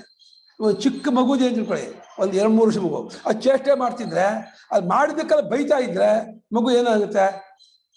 ಮಗು ಪೆಚ್ಚ ಬಿಡುತ್ತೆ, ಹೆದರ್ಕೊಂಡ್ಬಿಡ, ಮುಟ್ಬೇಡ, ಮುಟ್ಬೇಡ, ಬಿಟ್ರೆ ಮಗು ಹೆದರ್ಕೊಂಡ್ಬಿಡುತ್ತೆ. ಅದೇ ಮಗು ಮಾಡಿದ್ದಕ್ಕೆಲ್ಲ ನೀವು ಸುಮ್ಮನೆ ಇದ್ರೆ ಮಗು ಎಷ್ಟು ಖುಷಿ ಆಗುತ್ತೆ. ಏನ್ ಮುರಿಲಿ, ಏನ್ ಕುಟ್ಟಲಿ, ಏನ್ ಚೇಷ್ಟೆ ಮಾಡಿ, ಏನ್ ಮಾಡಿ ಮಗು ಮಾಡ್ಲಿ, ನನ್ನ ಮಾಡ್ಲಿ ಅಂತ ಮಗು ಮಾಡಿದ್ದಕ್ಕೆಲ್ಲ ನೀವು ಎಂಕರೇಜ್ ಮಾಡ್ತಿದ್ರೆ ಮಗು ಖುಷಿ ಆಗುತ್ತೋ? ಮುಟ್ಟಿದ್ದಕ್ಕೆಲ್ಲ ಬೈತಾ ಇದ್ರೆ ಮಗು ಖುಷಿ ಆಗುತ್ತೋ? ಹಾಗೆ ನೀವು ಮಾಡಿದ್ದಕ್ಕೆಲ್ಲ ಒಟ್ಟಿಗೆ ಕೊಡ್ತಿದ್ದಾನೆ ನಿಮ್ಮ ಪುಣ್ಯಾತ್ಮ. ಅವನು ಎಷ್ಟು ಕೆಟ್ಟ ಯೋಚನೆ ಮಾಡ್ತೀರಾ, ಎಷ್ಟೆಲ್ಲ ಏನೇನು ಮಾಡ್ತೀರಾ, ಏನೇ ಮಾಡಿದ್ರು ಕೂಡ ಶಕ್ತಿ ಕೊಡೋದನ್ನು ನಿಲ್ಲಿಸಿಲ್ಲ ಅವನು. ನಿಮ್ಮ ಮನಸ್ಸಿಗೆ, ನಿಮ್ಮ ಇಂದ್ರಿಯಕ್ಕೆ, ದೇಹಕ್ಕೆ ಏನು ಕಮ್ಮಿ ಮಾಡಿದ. ಅನುಮೋದನೆ, ಹನುಮಂತನೇನೋ ಅನುಮೋದನೆ ಅಂದ್ರೆ ಒಪ್ಪಿಗೆ, ಸೂಚನೆ. ಮಾಡೋ ಏನ್ ಮಾಡ್ತೀವಿ ಮಾಡೋ, ಅಷ್ಟು ಪ್ರೇಮ. ಆ ಪ್ರೇಮ ಹೋಲಿಕೆ ಕೊಡಕ್ ಬರಲ್ಲಮ್ಮ. ಪರಮಾತ್ಮನ ಪ್ರೇಮಕ್ಕೆ ಹೋಲಿಕೆ ಕೊಡಕ್ಕೆ ಆಗಲ್ಲ. ತಾಯಿ ಪ್ರೇಮವು ಏನೂ ಅಲ್ಲ. ಆ ಭಗವಂತನ ಪ್ರೇಮದ ಮುಂದೆ ತಾಯಿ ಪ್ರೇಮ, ಆಚಾರ್ಯರ ಪ್ರೇಮ, ಸ್ನೇಹಿತರ ಪ್ರೇಮ, ಯಾವ ಪ್ರೇಮವೂ ನಡೆಯಲ್ಲ. ಎಷ್ಟು ಮಟ್ಟಿಗೆ ಅನುಮೋದನೆ ಒಪ್ಪಿಗೆ ಸೂಚನೆ ಅನುಸರಣೆ ಅಂತಂದ್ರೆ ಇನ್ನು ಜಗತ್ತಲ್ಲಿಲ್ಲ ಅಂತ ಅನುಮೋದನೆ ಕೊಡ್ತಾ ಇದ್ದಾನೆ. ಒಂದು ಸೊಸೆಗೆ ಲೈಟ್ ಆಫ್ ಮಾಡದೆ ಬೈತಿದ್ಲು ಅತ್ತೆ, ಲೈಟ್ ಹಾಕಿದ್ರೆ ಬೈತಿದ್ರು, ಕೂತ್ಕೊಂಡೇ ಬೈತಿದ್ರು, ನಿಂತ್ಕೊಂಡೇ ಬೈತಿದ್ರು. ಏನು ಆ ಸೊಸೆಗೆ ನರಕ ಆಗ್ಬಿಡ್ತು ಆ ಮನೆ. ಅಯ್ಯೋ ಈ ಮನೆ ಬದುಕಕ್ಕಾಗಲ್ಲ, ಇರೋಕ್ಕಾಗಲ್ಲ ಅಂತ. ನೀ ಮಾಡಿದಕ್ಕೆಲ್ಲ ಬೈತಾ ಇದ್ದೆ, ಇರೋಕ್ಕಾಗತ್ತೆ ಆ ಮನೇಲೆ? ಆದ್ರೆ ಈ ಪರಮಾತ್ಮ ಏನಕ್ಕೂ ಏನು ಅನ್ನಲ್ಲ ಅಂದ್ರೆ ಅದು ಏನ್ ಪ್ರೇಮ ಇಟ್ಕೊಂಡಿದ್ದಾನೆ ಯೋಚನೆ ಮಾಡಿ ನಮ್ಮ ಮೇಲೆ. ಎಷ್ಟು ಪ್ರೇಮ ಕೊಟ್ಟಿದ್ದಾನೆ, ನಾವು ಅದನ್ನು ಅರ್ಥ ಮಾಡ್ಕೋಬೇಕು. ಆ ಭಗವಂತ ನಮ್ಮ ಮೇಲೆ ಏನ್ ಪ್ರೇಮ ಕೊಟ್ಟಿದ್ದಾನೆ, ಎಷ್ಟು ಮಟ್ಟಿಗೆ ನಮ್ಮನ್ನು ಹಚ್ಕೊಂಡಿದ್ದಾನೆ, ಎಷ್ಟು ಮಟ್ಟಿಗೆ ನಮ್ಮನ್ನ ಹಿಡ್ಕೊಂಡಿದ್ದಾನೆ ಅಂದ್ರೆ ಈ ಜಗತ್ತಲ್ಲಿ ಇದು ಕೊಡಕ್ಕಾಗಲ್ಲ, ಉದಾಹರಣೆ ಕೊಡಕ್ಕಾಗಲ್ಲ. ಅಷ್ಟು ಮಟ್ಟಿಗೆ ಹನುಮಂತ ಇದು ಪ್ರೇಮದ ಪರಾಕಾಷ್ಠೆ ಹೇಳುತ್ತೆ.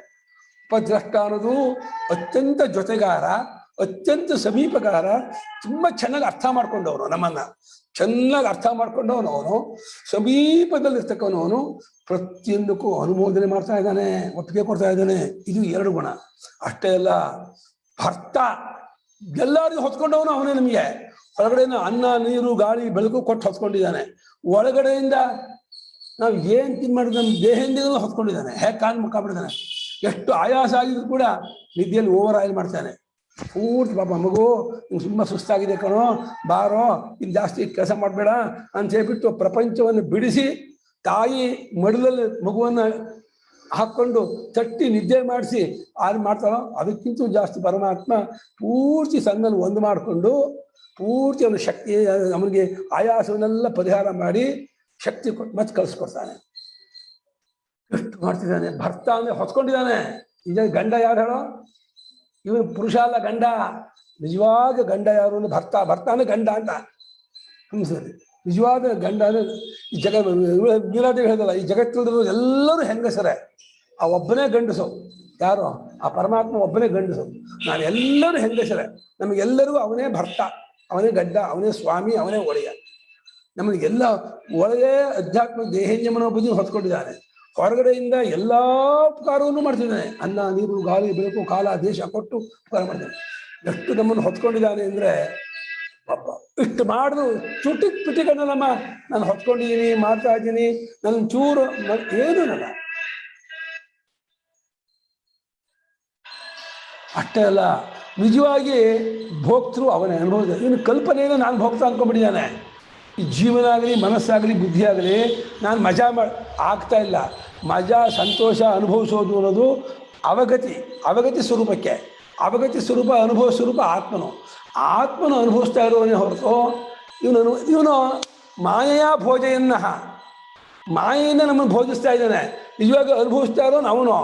ಆದರೆ ಮಾಯೆಯ ಭೋಜೆಯನ್ನೋ ಮಾಯಾ ಸಂಖ್ಯಾತುರಿಯಂ ಪ್ರಜ್ಞಾನಾಂಶ ಪ್ರತಾನಿ ಸ್ಥಿರಚರ ಜಗರ ವ್ಯಾಪ್ಯ ಲೋಕಾನ್ ಭಕ್ತ್ವಾ ಭೋಗಾನ್ ಸ್ಥವಿಷ್ಠಾನ್ ಪುನರಭಿಷಣೋದ್ಭಾಸಿತಾನ್ ಕಾಮಜನ್ಯಾನ್ ಪೀತ್ವಾ ಸರ್ವಾನ್ ವಿಶೇಷಾನ್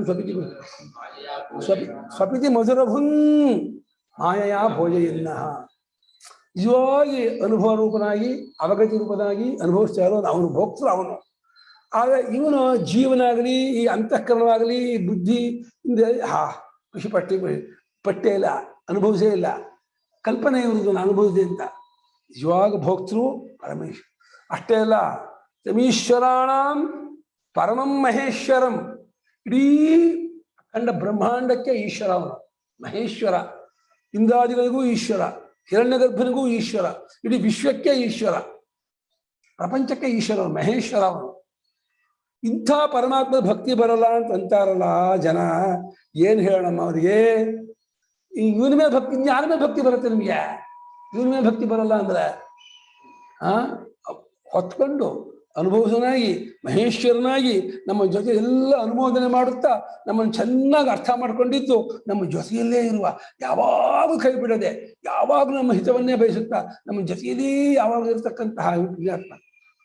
ಎಷ್ಟೇ ಸ್ನೇಹಿತನಾದರೂ ನಮ್ಮ ಕನಸಿಗೆ ಬರಲ್ಲ, ನಿದ್ದೆಗೆ ಬರಲ್ಲ. ಇವನು ಕನಸಿಗೂ ಬಿಡಲ್ಲ, ನಿದ್ದೆಗೂ ಬಿಡಲ್ಲ, ಎಲ್ಲೋದ್ರೂ ಬಿಡಲ್ಲ ಇವನು. ಅಂಥ ಮಹಾನುಭಾವ ಈ ಪರಮಾತ್ಮ. ಇವನನ್ನ ಪರಮಾತ್ಮ ಅಂತ ಹೇಳ್ತಾರಂತೆ. ಪರಮಾತ್ಮ ಅಂದ್ರೆ ಏನರ್ಥ? ಕಲ್ಪಿತನಲ್ಲದ ಆತ್ಮ ಅಂತ ಅರ್ಥ. ಇದೆಲ್ಲ ಕಲ್ಪಿತ ಆತ್ಮರುಗಳು. ಯಾರು? ದೇಹಾತ್ಮ, ಇಂದ್ರಿಯಾತ್ಮ, ಮನಾತ್ಮ, ಬುದ್ಧಾತ್ಮ, ಪ್ರಾಣಾತ್ಮ, ವಿಜ್ಞಾನಾತ್ಮ, ಜೀವ ಎಲ್ಲ ಕಲ್ಪಿತ ಆತ್ಮ. ಅವನು ಪರ. ಪರ ಅಂದ್ರೆ ವಿಲಕ್ಷಣ, ಅಕಲ್ಪಿತ, ಸತ್ಯನಾದ ಆತ್ಮ. ಇವರು ಅವರ ಆತ್ಮ. ಅದು ಪರ, ಇದು ಅವರ. ಅವರ ಅಂದ್ರೆ ನಿಕೃಷ್ಟ ಅಂತ. ಸಂಶಯದಲ್ಲಿ ಅವರಂ ಯೇಷು ಕರ್ಮ, ಅವರ ಅಂದ್ರೆ ನಿಕೃಷ್ಟ ಅಂತ ಅರ್ಥ. ನಿಕೃಷ್ಟ ಆತ್ಮರುಗಳು ಯಾರೋ 5 ಜನ ಇದ್ದಾರೆ. ಅನ್ನಮಯ, ಪ್ರಾಣಮಯ, ಮನೋಮಯ, ವಿಜ್ಞಾನ, ಆನಂದಮಯ. ಇದೆಲ್ಲ ಅವರ ಆತ್ಮರುಗಳು, ನಿಕೃಷ್ಟ ಕಲ್ಪಿತ. ಅವನು ಪರಮಾತ್ಮ ಅಂತ ಹೇಳಿ ಉಕ್ತ. ಇದು ಶಾಸ್ತ್ರೇ ಉಕ್ತ, ಜ್ಞಾನಿಭಿ ಉಕ್ತ ಹೇಳಿದ್ದಾನೆ. ಅಸ್ಮಿನ್ ದೇಹ, ಈ ದೇಹದಲ್ಲೇ ಅವನು ಪರಪುರುಷ, ಹೆಚ್ಚಿನ ಪುರುಷನು. ಅಂದ್ರೆ ಈ ಜೀವನು ಈ ದೇಹವನ್ನು ಮಾತ್ರ ವ್ಯಾಪಿಸ್ಕೊಂಡಿದ್ದಾನೆ, ಅವನು ಇಡೀ ವಿಶ್ವವನ್ನೇ ವ್ಯಾಪಿಸ್ಕೊಂಡಿದ್ದಾನೆ. ಪರಪುರುಷ ಅಂದೇನು? 4 ಅರ್ಥ. ಪೂರ್ವಂ ಆಸಮಿತಿ ಪುರುಷ, ಪೂರ್ವಮೇವಾಹಮಿಹಾಸಮಿತಿ, ಪೂರ್ಣಂ ಅನೇನ ಸರ್ವಮಿತಿ, ಪುರಿ ಶೇತೆ ಇತಿ, ಪೂರ್ವಂ ಓಷತ್. ಓಷತ್ ಅಂದ್ರೆ ಸುತ್ತ ಪಾಪವನ್ನ ಬರಲಾಗಲಿಲ್ಲ. ಪೂರ್ವಂ ಓಷತ್, ಫಸ್ಟ್ ಪುಣ್ಯ ಪಾಪ ಸುಟ್ಟು ಹಾಕೊಂಡವನು ಯಾರು? ಪರಮಾತ್ಮ. ಪೂರ್ವಂ ಓಷತ್, ಉಷದಾಹೆ ಅಸ್ಮಾಶು ಬರಲಾಗ ಶ್ರುತಿ ಹೇಳಿದೆ. ಪೂರ್ವಂ ಓಷಧಿ ಪುರುಷ ಅಂತ. ಪೂರ್ವಂ ಓಷತ್, ಪೂರ್ವಂ ಆಸಂ, ಪೂರ್ಣಂ ಅನೇನ ಸರ್ವಂ, ಪುರಿಶೇತೆ ಇದು ಚತುರ್ಭಿ ವಿಶೇಷಣೈ ಅಯಮಾತ್ಮ ಪುರುಷ ಇತ್ಯುಚ್ಯತೆ ಯೋಗಿಭಿ ಜ್ಞಾನಿಭಿ. ಜ್ಞಾಪಕ ಮರಿಬಾರ್ದು. ಪರಪುರುಷ ಇದು. ಆ ಪರಪುರುಷ ಪರಮಾತ್ಮ ನನಗೆ ಇನ್ನೇನು ಬೇಡ ಕಣೋ, ನಿನ್ನಲ್ಲಿ ಪರಿಚಯ ಮಾಡಿಸ್ಕೊಟ್ಬಿಡೋ ಸಾಕು. ನಾನು ನಿನ್ನ ಹಾಗೆ ಇರಬೇಕು ಕಣೋ, ನಿನ್ನಂತೆ ನಾನು ಇರಬೇಕು ಅಂತ ನಾನು ಬಯಸ್ತಾ ಇದ್ದೀನಿ. ನಾನು ನಿನ್ನಂತೆ ಯಾವಾಗ ಆಗ್ತೀನಿ? ನಾನು ಯಾವಾಗ ನಿನ್ನ ಹಾಗೆ ಆಗ್ತೀನಿ? ನಿನ್ನಂತೆ ನಾನು ಆಗಬೇಕು, ಏನು ಮಾಡಲಿ ಹನುಮ ಅಂತ ಒಂದು ಅವ. ನಿನ್ನಂತೆ ನಾನಾಗಬೇಕು. ನಾನು ನಿನ್ನಂತೆ ಅಸಂಗನಾಗಿ, ನಿನ್ನಂತೆ ಅವಿಕ್ರಿಯನಾಗಿ, ನಿನ್ನಂತೆ ಏಕನಾಗಿ, ಅದ್ವಿತೀಯನಾಗಿ, ಪರಿಪೂರ್ಣನಾಗಿ ನಾನು ಇರುವಂತಾಗಬೇಕು. ಆ ರೀತಿ ನನಗೆ ಅನುಗ್ರಹ ಮಾಡೋ ಪರಮಾತ್ಮ ಅಂಥೇಳಿ ಅವನು ಕೇಳ್ಕೊಳ್ತಾ ಇದ್ಬಿಟ್ರೆ ಸಾಕು. ಆ ಪರಮಾತ್ಮ ಎಷ್ಟು ಖುಷಿ ಆಗುತ್ತೆ ಗೊತ್ತಾ? ಈ ತಾಯಿಗೆ ಇನ್ನೇನು ಬೇಡ. ಅಡಿಗೆ ತುಂಬಾ ಚೆನ್ನಾಗಿದೆ ಅಮ್ಮ, ಅಡಿಗೆ ಬಹಳ ಚೆನ್ನಾಗಿ ಮಾಡಿದೀಯಾ, ಬಹಳ ರುಚಿಕರವಾಗಿದೆ ತಂದುಬಿಟ್ರೆ ಸಾಕು. ಆ ಅಡಿಗೆ ಅಮ್ಮನ ಉಳಿದೇ ಇರಲಿ, ಅಮ್ಮ ಊಟನೇ ಮಾಡದೇ ಇದ್ರು ಅಮ್ಮನಿಗೆ ಎಷ್ಟು ಖುಷಿ ಆಗುತ್ತೆ ಗೊತ್ತಾ? ಎಲ್ಲ ಊಟ ಮಾಡಿಬಿಟ್ರು, ಅಮ್ಮನಿಗೆ ಉಳಿಲೇ ಇಲ್ಲ, ಸಾರು ಉಳಿಲ್ಲ, ಹುಳಿನೂ ಇರಲಿಲ್ಲ ಅನ್ನ. ಆದ್ರೂ ಅಮ್ಮನಿಗೆ ಈಗ ನಂಗೆ ಹೊಟ್ಟೆ ತುಂಬಿದೆ ಕಣೋ ಅಂತಾರೆ ಅಮ್ಮ. ಈಗ ಹೊಟ್ಟೆ ತುಂಬಿಕಣೋ ನಂಗೆ ಖುಷಿ ಆಗಿ ಅಂತ ಅಂದ್ರೆ ತಿಂದೆ ಹೊಟ್ಟೆ ತುಂಬಬೇಕು, ತಿಂದೆ ಖುಷಿ ಆಗ್ಬೇಕು ಅನ್ನೋದಿಲ್ಲ. ಹಾಗೆ ಭಗವಂತನಿಗೆ ತನ್ನ ತನ ಒಪ್ಪಿಸ್ಕೊಂಡ್ಬಿಟ್ರೆ ಆನಂದ ಆಗ್ಬಿಡ್ತಾನಂತೆ, ಖುಷಿ ಆಗ್ಬಿಡ್ತಾನೆ. ಹಾಗೆ ಅಷ್ಟಕ್ಕೆ ಅವನು ನಮ್ಗೆ ತನ್ನ ತನ ಕೊಟ್ಟು ಬಿಡ್ತಾನೆ. ತಗೋ, ನಾನು ನೀನು ಬೇರೆ ಅಲ್ಲ, ನೀನೇ ನಾನು, ನಾನೇ ನೀನು ತಗೋ ಅಂತ ಹೇಳಿ ತನ್ನ ತನ ಕೊಟ್ಟು ಬಿಡ್ತಾನೆ. ಚಿನ್ನವ ಕೊಡನು, ರನ್ನವ ಕೊಡನು, ತನ್ನನ್ನೇ ಕೊಡುವ ಸ್ವಾಮಿ ಈತ ಅಂತ ತನ್ನನ್ನೇ ಕೊಟ್ಕೊಂಡ್ಬಿಡ್ತಾನೆ. ಅಂಥ ಮಹಾನುಭಾವ ಅವನು. ಅಂಥ ಪರಮಾತ್ಮನ ಅಸ್ಮಿನ್ ದೇಹ, ಈ ದೇಹದಲ್ಲಿ ಪರಪುರುಷ ಪರಮಾತ್ಮ ಅವನು ಅಂತೇಳಿ ಇದು ಭಕ್ತಿಶಾಸ್ತ್ರ ಹೇಳ್ತಾ ಇದ್ದಾನೆ. ಈ ಶ್ಲೋಕ ಭಕ್ತಿಶಾಸ್ತ್ರಕ್ಕೆ ಸೂತ್ರ ಅಥವಾ ಅದು ಒಂದು ಪೀಠಿಕೆ, ಪೂರ್ವಭಾವ ಅಂತ ಅಂದ್ರೂ ತಪ್ಪಾಗಲ್ಲ. ಈ ಶ್ಲೋಕವನ್ನ ಪಕ್ಕಾ ಭಕ್ತಿಶಾಸ್ತ್ರದ ಹೆಸರು. ಇದನ್ನೇ ಜ್ಞಾನಪರವಾಗಿ ತಗೊಂಡಿದ್ದಾರೆ ಭಾಷ್ಯಕಾರರು. ಯಾಕೆ ಬೇಕಾದ್ರೆ ಜ್ಞಾನ ಭಕ್ತಿ ಬೇರೆ ಅಲ್ವಲ್ಲ, ಎರಡು ಒಂದೇ ತಾನೆ.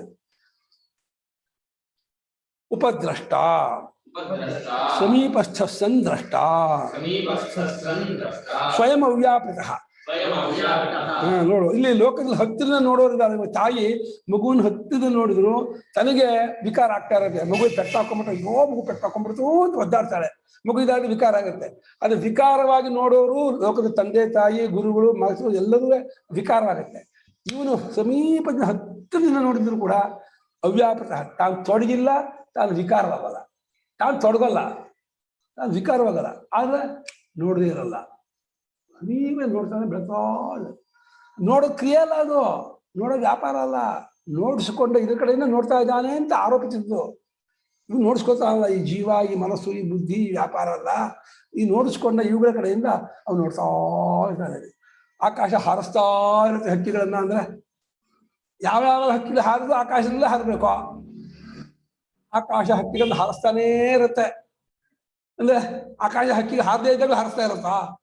ಅಂದ್ರೆ ಹಾರಿಸೋ ಸ್ವರೂಪ ಇದೆ, ಅಲ್ಲಿ ಸ್ವಭಾವ ಇದೆ, ಹಾರ್ಬೋದು. ಯಾವಾಗ ಹಾರಿದ್ರು ಬೇಡನಲ್ಲ. ಹಾಗೆ ಆತ್ಮನು ಯಾವಾಗಲೂ ಅರಿವಿನ ಸ್ವರೂಪದವನಾಗಿದ್ದು ಸಮೀಪದಲ್ಲಿದ್ದಂತಹ ಈ ಬುದ್ಧಿಯಾದಿಗಳೆಲ್ಲ ಜೀವನವನ್ನು ನೋಡ್ತಾ ಇದ್ದಾನೆ. ಅವ್ಯಾಪೃತನಾಗಿ ತಾನು ತೊಡಗದೆ ತಾನು ವ್ಯಾಪಾರಗೊಳ್ಳದೆ ನೋಡ್ತಾ ಇರ್ತಾನೆ. ಇದಕ್ಕೊಂದು ದೃಷ್ಟಾಂತ ಕೊಡ್ತಾರೆ. ಆ ಕಾಲದಲ್ಲಿ ಯಜ್ಞಯಾಗಾದಿಗಳು ತುಂಬ ನಡೀತಾ ಇತ್ತು. ಆ ದೃಷ್ಟಾಂತ ಈಗಿನ ಮೇಸ್ತ್ರಿ ದೃಷ್ಟಾಂತ ಕೊಡ್ಬೋದು, ಮನೆ ಕಟ್ಟೋ ಮೇಸ್ತ್ರಿ ಅಥವಾ ಇನ್ನೇನು ಫ್ಯಾಕ್ಟ್ರಿ ಕೊಡ್ಬೋದು. ಆ ಕಾಲದಲ್ಲಿ ಯಜ್ಞಯಾಗಾದಿಗಳೇ ಬಹಳ ಪ್ರಚುರವಾಗಿದ್ದರಿಂದ ಬರೀತಾರೆ ಭಾಷಿಕರು. ಯಥಾ ಋತ್ವಿಗ್ ಯಜಮಾನೇಶು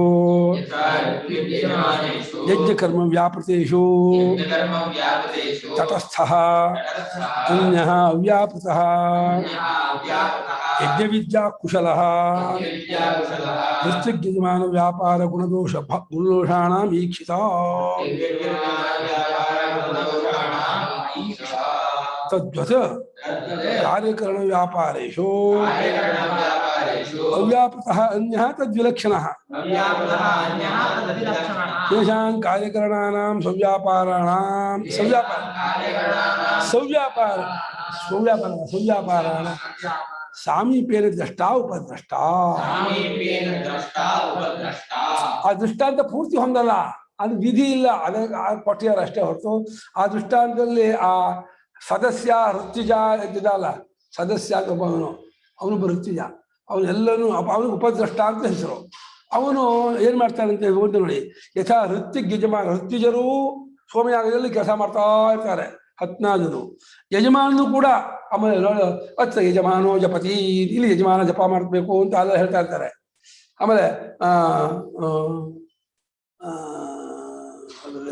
ಪ್ರಯಾಜ ಹೋಮ ಮಾಡುವಾಗ ಸಮಿಧೋ ಯಜ ದೇವ ಸಮಿಧೋ ಗಾಜ್ಯ ಸವಿಯಂತೋ ಹೇಳೋ ಮಾಡ್ತಾರೆ. ಆಮೇಲೆ ಬಸಂತ ಮೃತೂನಾಂ ಪ್ರೇಣಾಮಿ ಸಮಾ ಪ್ರೀತ ಪ್ರೇಣಾತು ಅಂತ ಯಜಮಾನ ಹೇಳಬೇಕು. ಅಲ್ಲಿ ಅವ್ರು ನೋಡ್ತಾ ಇರ್ತಾನೆ, ಇವರು ಉಪದ್ರಷ್ಟ ಅಂತ ಬರುತ್ತಿದ್ದ ಇರ್ತಾನೆ, ಅವನಿಗೆ ಉಪದ್ರಷ್ಟ ಅಂತ ಹೆಸರು. ಅದನ್ನ ಇವತ್ತಿನ ಯಾಜ್ಞಿಕರ ಭಾಷೆಯಲ್ಲಿ ಅವ್ರನ್ನ ಸದಸ್ಯ ಅಂತ ಹೇಳ್ತಾರೆ. ಸದಸ್ಯ ಅಂದ್ರೂ ಒಂದೇ, ಉಪದ್ರಷ್ಟ ಅಂತಂದು ಒಂದೇ.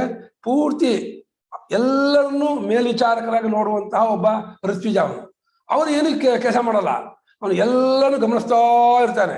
ಯಾರ್ಯಾರು ಅವನು ಬ್ರಹ್ಮ ಏನ್ ಮಾಡ್ತಾನೆ, ಹೋತ್ರು ಏನ್ ಮಾಡ್ತಾನೆ, ಅಧ್ವರ್ಯು ಏನ್ ಮಾಡ್ತಾನೆ, ಉದ್ಗಾತ್ರು ಏನ್ ಮಾಡ್ತಾನೆ, ಯಜಮಾನ ಏನ್ ಮಾಡ್ತಾನೆ, ಬಾಕಿ ಋತ್ವಿಜ ಏನ್ ಮಾಡ್ತಿದ್ದಾರೆ, ಎಲ್ಲವನ್ನು ಗಮನಿಸ್ತಾ ಇರ್ತಾರೆ. ಅವನು ಮಾತ್ರ ಒಂದು ಮಧ್ಯದಲ್ಲಿ ನಿಂತ್ಕೊಂಡು ಹಿಂಗೆ ನೋಡ್ತಾ ಇರ್ತಾನೆ. ಆದ್ರೂ ನೋಡೋದು ವ್ಯಾಪಾರ ಇರುತ್ತೆ ಅವನಲ್ಲಿ. ಭಾಷ್ಯಕಾರರು ತಟಸ್ಥ ಅಂದ್ರು.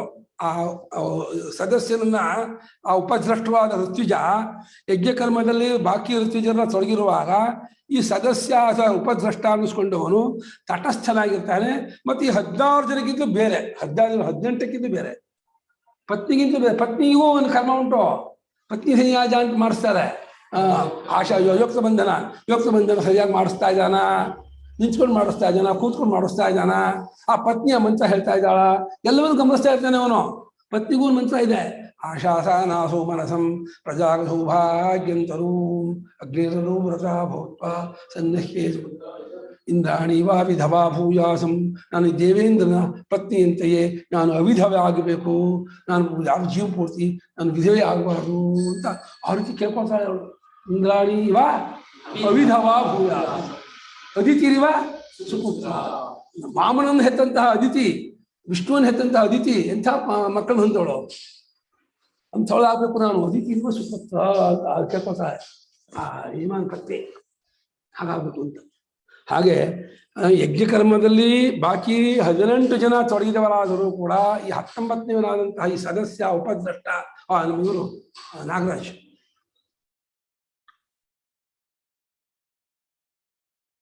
ಗುರುಗಳೇ, ಇಲ್ಲಿ ಉಪದ್ರಷ್ಟನಿಗೂ ಬ್ರಹ್ಮನಿಗೂ ಏನ್ ವ್ಯತ್ಯಾಸ ಇದೆ ಗುರುಗಳೇ? ನೋಡ್ಕೊಂಡು ಕೂತಿರ್ತಾನೆ ಅಂತ ಹೇಳಿದ್ರೆ ಇಲ್ಲ, ಬ್ರಹ್ಮನಿಗೆ ಆ ಇದ್ ಮಾತ್ರ ಇದೆ ಅಷ್ಟೇ. ಅಲ್ಲಿನ ಒಂದು ಇದು ಬ್ರಹ್ಮನನ್ನು ಸೇರಿಸ್ಕೊಂಡು ನೋಡ್ತಾನೆ ಇವನು. ಬ್ರಹ್ಮನು ಕೂಡ ಇನ್ಕ್ಲೂಡ್ ಆಗ್ಬಿಡ್ತಾನೆ ಇವನಿಗೆ, ಸದಸ್ಯನಿಗೆ. ಬ್ರಹ್ಮನಿಗೆ ಓಡಾಡ್ತಾ ಇರ್ತಾನೆ, ಹೌದು ಓಡಾಡ್ತಿರ್ತಾನೆ. ಬ್ರಹ್ಮ ಒಂದೇ ಕೂತಿರ್ತಾನೆ. ಬ್ರಹ್ಮ ಅದ್ವೈತಿಯು ಯಜಮಾನ ಅಷ್ಟೇ ಕೊಡ್ಸಕ್ಕಾಗೋದು. ಬ್ರಹ್ಮನಿಗೆ ದೂರದ ಸೋಮೆಯಾಗದಲ್ಲಿ ಬ್ರಹ್ಮ ಉತ್ತರವೇ ಹೇಳ್ತಾ ಇದ್ರೆ ಅಲ್ಲಿ ಹಿಂದಿರ್ತಾರೆ ಆ ಸಪ್ತಹೋತ್ರಗಳು ಉದ್ಗಾತಗಳು, ಅವನ್ನ ನೋಡಕ್ ಆಗೋದೇ ಇಲ್ಲ. ಅದನ್ನ ಬ್ರಹ್ಮನು ಬಹಳ ಲಿಮಿಟ್ ಆಗಿ ನೋಡ್ಕೊಳ್ತಾರೆ. ಬ್ರಹ್ಮನು ಸರಿ ನೋಡ್ಕೊಳ್ಳೋವನೇ ಅದೇ ಇದು ಮಾಡಿದ್ರೆ ಅದು ಬ್ರಹ್ಮ ಸಹಿತವಾದ ಇಡೀ ಯಜ್ಞದ ಎಲ್ಲರ ಕರ್ಮವನ್ನು ನೋಡುವವನು ಉಪದ್ರಷ್ಟರು. ಅದು ಇನ್ನೂ ವಿಶೇಷ ಒಂದು. ಬ್ರಹ್ಮನು ತಪ್ಪು ಮಾಡ್ಕೊಂಡ್ಬಿಡ್ತಾನೆ. ಬ್ರಹ್ಮ ತಪ್ಪು ಮಾಡಿದ್ದನ್ನು ಉಪದೇಶ ತಿದ್ಬಿಡ್ತಾನೆ. ಅಂದ್ರೆ ಇವರು ಆ ಬ್ರಹ್ಮನ ವಿದ್ಯೆಗಿಂತನೂ ಅತಿಶಯವಾದ ವಿದ್ಯೆನ ಇಟ್ಕೊಂಡಿರ್ತಾರೆ. ಹೌದು ಹೌದು, ಸದಸ್ಯ ಬಹಳ ಮೇಲ್ಮಟ್ಟದವನು, ಫಸ್ಟ್ ಅವನು. ಆಯ್ತು. ಅವನಿಗೆ 16 ಜನ ಋತ್ವಿಜರ ಕರ್ಮವೂ ಗೊತ್ತಿರ್ಬೇಕು ಅವನಿಗೆ. 4 ಗಣ ಇದೆ ಅಲ್ಲ, ಬ್ರಹ್ಮಗಣ, ಹೋತಗಣ, ಉದ್ಗಾತಗಣ, ಧ್ವರಿಗಣ, ಎಲ್ಲರ ಇದು ಗೊತ್ತಿರ್ಬೇಕು ಆ ಸದಸ್ಯನಿಗೆ. ಭಾರಿ ವಿಶೇಷ.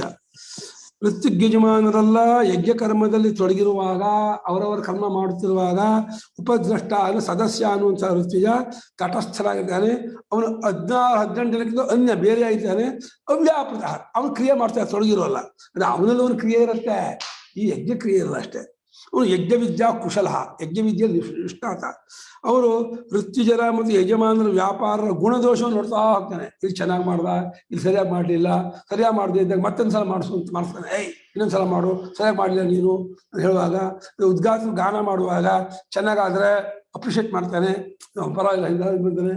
ಇಲ್ಲ ಅಂದ್ರೆ ಯಾಕೋ ಅವ್ನು ಇಷ್ಟಪಡೋದಿದ್ದೆ ಮಜಾ ಮಾಡ್ಕೋತಾನೆ. ಹಾಗೆ ಇದೆಲ್ಲವನ್ನು ಈಕ್ಷಿತ ನೋಡುವನಾಗಿರ್ತಾನೋ. ಅದೇ ಇಲ್ಲಿ ನೀವು ಲೋಕದೃಷ್ಟಿ ಮೇಸ್ತ್ರಿ ಮನೆ ಕಟ್ಟುವಾಗ ಗಾರೆ ಕಳಿಸೋರು, ಇಟ್ಟಿಗೆ ಕಟ್ಟೋರು, ಮಡ್ಡಿ ತಗೊಂಡು ಹೋಗೋರು, ಬೇರೆ ಬೇರೆ ಇದನ್ನ ಮಾಡೋರು, ಅದೆಲ್ಲವನ್ನು ನೋಡ್ತಾ ಇರ್ತಾನೆ ಮೇಸ್ತ್ರಿ. ಸುಮ್ಮನೆ ಒಂದು ಕುರ್ಚಿ ಹಾಕೊಂಡು ನೋಡ್ತಾ ಇರ್ತಾನೆ, ಅವನು ಏನೂ ಮಾಡಲ್ಲ, ಬರೀ ನೋಡೋದಷ್ಟೇ, ಸೂಪರ್ವೈಸರು. ಆ ರೀತಿ ತದ್ವತು ಈ ಕಾರ್ಯಕರಣ ವ್ಯಾಪಾರ, ದೇಹೇಂದ್ರಿಯಗಳೆಲ್ಲ ವ್ಯಾಪಾರ ತೊಡಗಿರುವಾಗ, ಕೆಲಸ ಮಾಡುತ್ತಿರುವಾಗ ತಾನು ಆತ್ಮನೋನೇ ಉಪದ್ರಷ್ಟ ಉಳಿಸ್ಕೊಂಡಂತ ಉಪದ್ರಷ್ಟತ್ವ ಲಕ್ಷಣವಾಗಿರುವ ಬ್ರಹ್ಮಸ್ವರೂಪ ಆತ್ಮವು ಅವ್ಯಾಪೃತ, ಅವನು ತೊಡಗಿಲ್ಲ. ಇದು ಪೂರ್ಣ ವ್ಯಾಪೃತವೇ. ಆ ಸದಸ್ಯರಾದರೂ ತನ್ನ ದೇಹದಿಂದ ವ್ಯಾಪಾರ ಉಂಟು. ಈ ಆತ್ಮನಿಗೆ ತನ್ನ ಕಡೆಯಿಂದ ವ್ಯಾಪಾರ ಇಲ್ಲವೇ ಇಲ್ಲ. ಅನ್ಯನು ಇದೆಲ್ಲಕ್ಕಿಂತಲೂ ವಿಲಕ್ಷಣನು ಸದ್ವಿಲಕ್ಷಣ, ಅನ್ಯನು ಬೇರೆ ಬೇರೆ ವಿಲಕ್ಷಣ ಇದ್ದಾನೆ.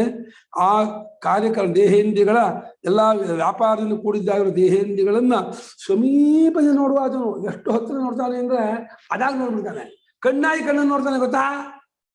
ನಾವು ನಿಮ್ಮ ಕಣ್ಣಲ್ಲಿ ಇಲ್ಲಿ ನೋಡ್ತೀನಲ್ಲ, ಆದ್ರೆ ನಮ್ಮೊಳಗಿರೋ ಆತ್ಮ ನಮ್ಮ ಕಣ್ಣನ್ನಾಗಲಿ ಮನಸ್ಸನ್ನಾಗಲಿ ಕಿವಿಯನ್ನಾಗಲಿ ನೋಡುವಾಗ ಅದೇ ಆಗ್ಬಿಟ್ಟು ನೋಡ್ತಾನೆ, ಎಲ್ಲೋ ಇದು ನೋಡಲ್ಲ ಅವನು.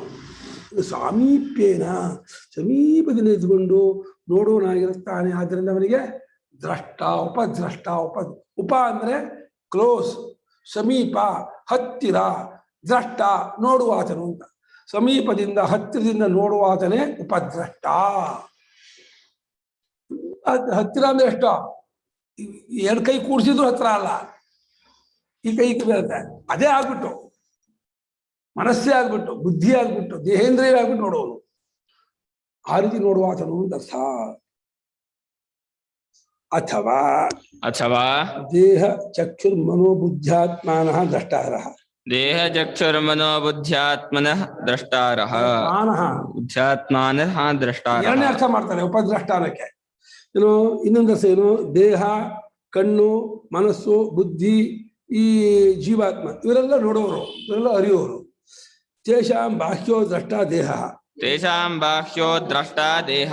ಈ ಗುಂಪಿನಲ್ಲಿ ಎಲ್ಲ ದೇಹೇಂದ್ರಿಯ ಮನೋ ಬುದ್ಧಿಗಳೆಂಬ ಗುಂಪಿನಲ್ಲಿ ಅತ್ಯಂತ ಹೊರಗಿನ ದ್ರಷ್ಟರು ದೇಹ. ದೇಹ ಮುಟ್ಟಿದ್ರು ಗೊತ್ತಾ, ನಾನು ಮುಟ್ಟಿದಾಗ ಗೊತ್ತಾಯ್ತು, ನನ್ನ ಬೆನ್ನ ಕಡೆ ಮುಟ್ಟಿದ, ನಂಗೆ ಬೆನ್ನು ಗೊತ್ತಾಯ್ತು ದೇಹಕ್ಕೆ ಅಂತಂತಾನೆ. ಆ ದ್ರಷ್ಟರುಗಳ 5 ಜನರಲ್ಲಿ ಅತ್ಯಂತ ಬಾಹ್ಯ ದ್ರಷ್ಟರು ಯಾವುದೋ ದೇಹ. ದ್ರಷ್ಟರು ನೋಡೋರು ಅಂತ, ಅರಿಯೋರು ಅಂತ. ದೇಹವು ಅರಿಯುತ್ತೆ, ದೇಹಕ್ಕೆ ಮುಂಚುಚ್ಚಿದ್ರೆ ಚುಚ್ಚು ಅಂತ ಅರಿಯುತ್ತೆ, ಇರಬೇಕಿದ್ರೆ ಅರಿಯುತ್ತೆ. ದೇಹವೂ ಅರಿಯುತ್ತೆ, ಇಂದ್ರಿಯವೂ ಅರಿಯುತ್ತೆ, ಪ್ರಾಣೇಂದ್ರಿಯವೂ ಅರಿಯುತ್ತೆ, ಮನಸ್ಸು ಅರಿಯುತ್ತೆ, ಬುದ್ಧಿ ಅರಿಯುತ್ತೆ, ಆ ಜೀವನೂ ಅರಿತಾರೆ. ಇದರ ಬಾಹ್ಯವಾದ ದ್ರಷ್ಟು ದೇಹ. ತತ ಆರಭ್ಯ ಅಂತರತಮಶ್ಚ ಪ್ರತ್ಯಕ್ ಸಮೀಪೆ ಆತ್ಮ ದ್ರಷ್ಟ. ಪ್ರತ್ಯಕ್ ಸಮೀಪೆ ಆತ್ಮ ದ್ರಷ್ಟ.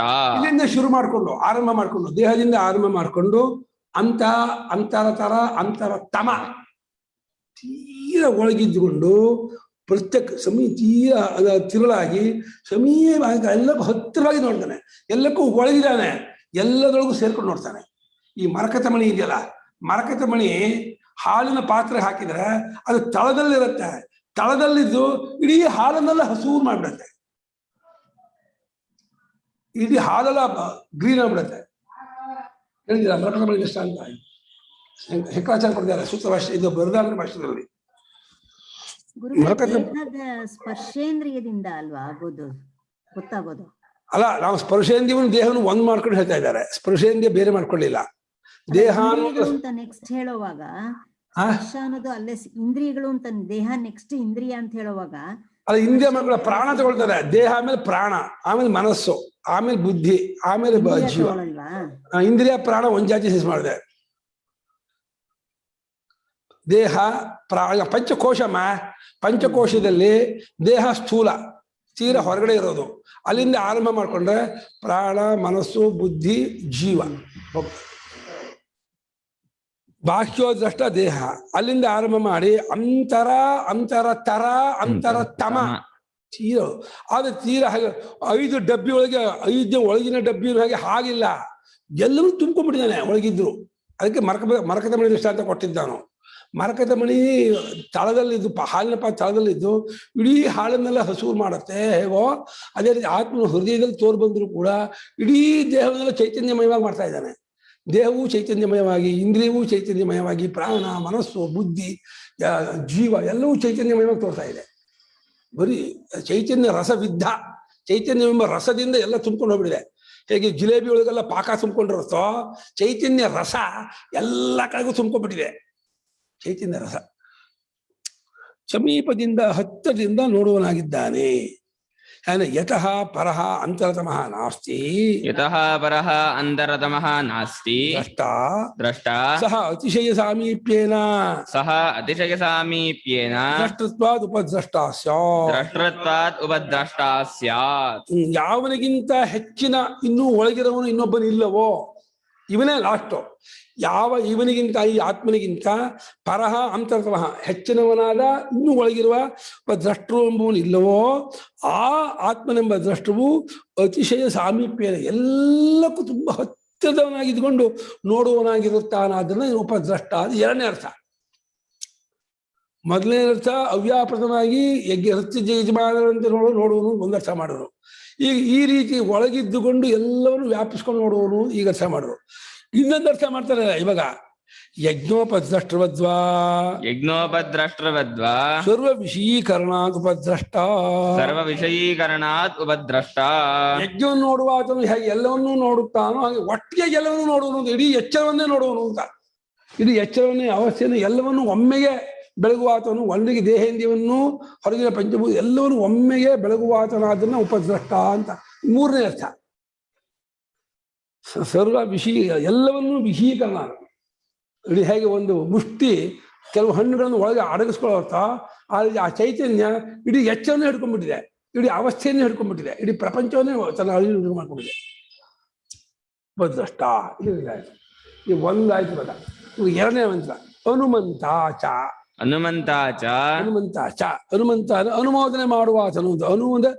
ಅನುಸರಿ ಮಾಡುತ್ತಿರೋದನ್ನು ಅನುಸರಿಸಿ ಮಂತ ತಿಳಿಯೋದು, ಅನುಮೋದನೆ ಮಾಡುದು ಅಂತ. ನೀನೇನೋ ಮಾಡ್ತಿದ್ರೆ ಮಾಡು ಮಾಡು ಮಾಡು ಅನ್ನೋದು ಅನುಮೋದನೆ, ಒಪ್ಪಿಗೆ ಕೊಡೋದು.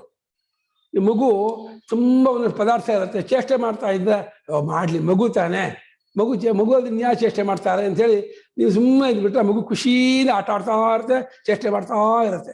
ಎಷ್ಟು ಖುಷಿ, ಎಷ್ಟು ಸಂತೋಷ ಗೊತ್ತಾ ಮಗುಗೆ. ಪಾಪ ನಮಗೆ ಅಯ್ಯೋ ಕುಟ್ತಾ ಇದೆ, ಹಾಳು ಮಾಡ್ತಾ ಇದೆ ನಾವಂತೀವಿ, ಕುಟ್ಟತ್ತದು, ಮುರಿಯುತ್ತೆ, ಹಾಳು ಮಾಡುತ್ತೆ. ಆದರೂ ಅದಕ್ಕೆ ಅದೇ ಒಂದು ಸಂತೋಷ, ಖುಷಿ ಮಾಡ್ತಾ ಇದೆ.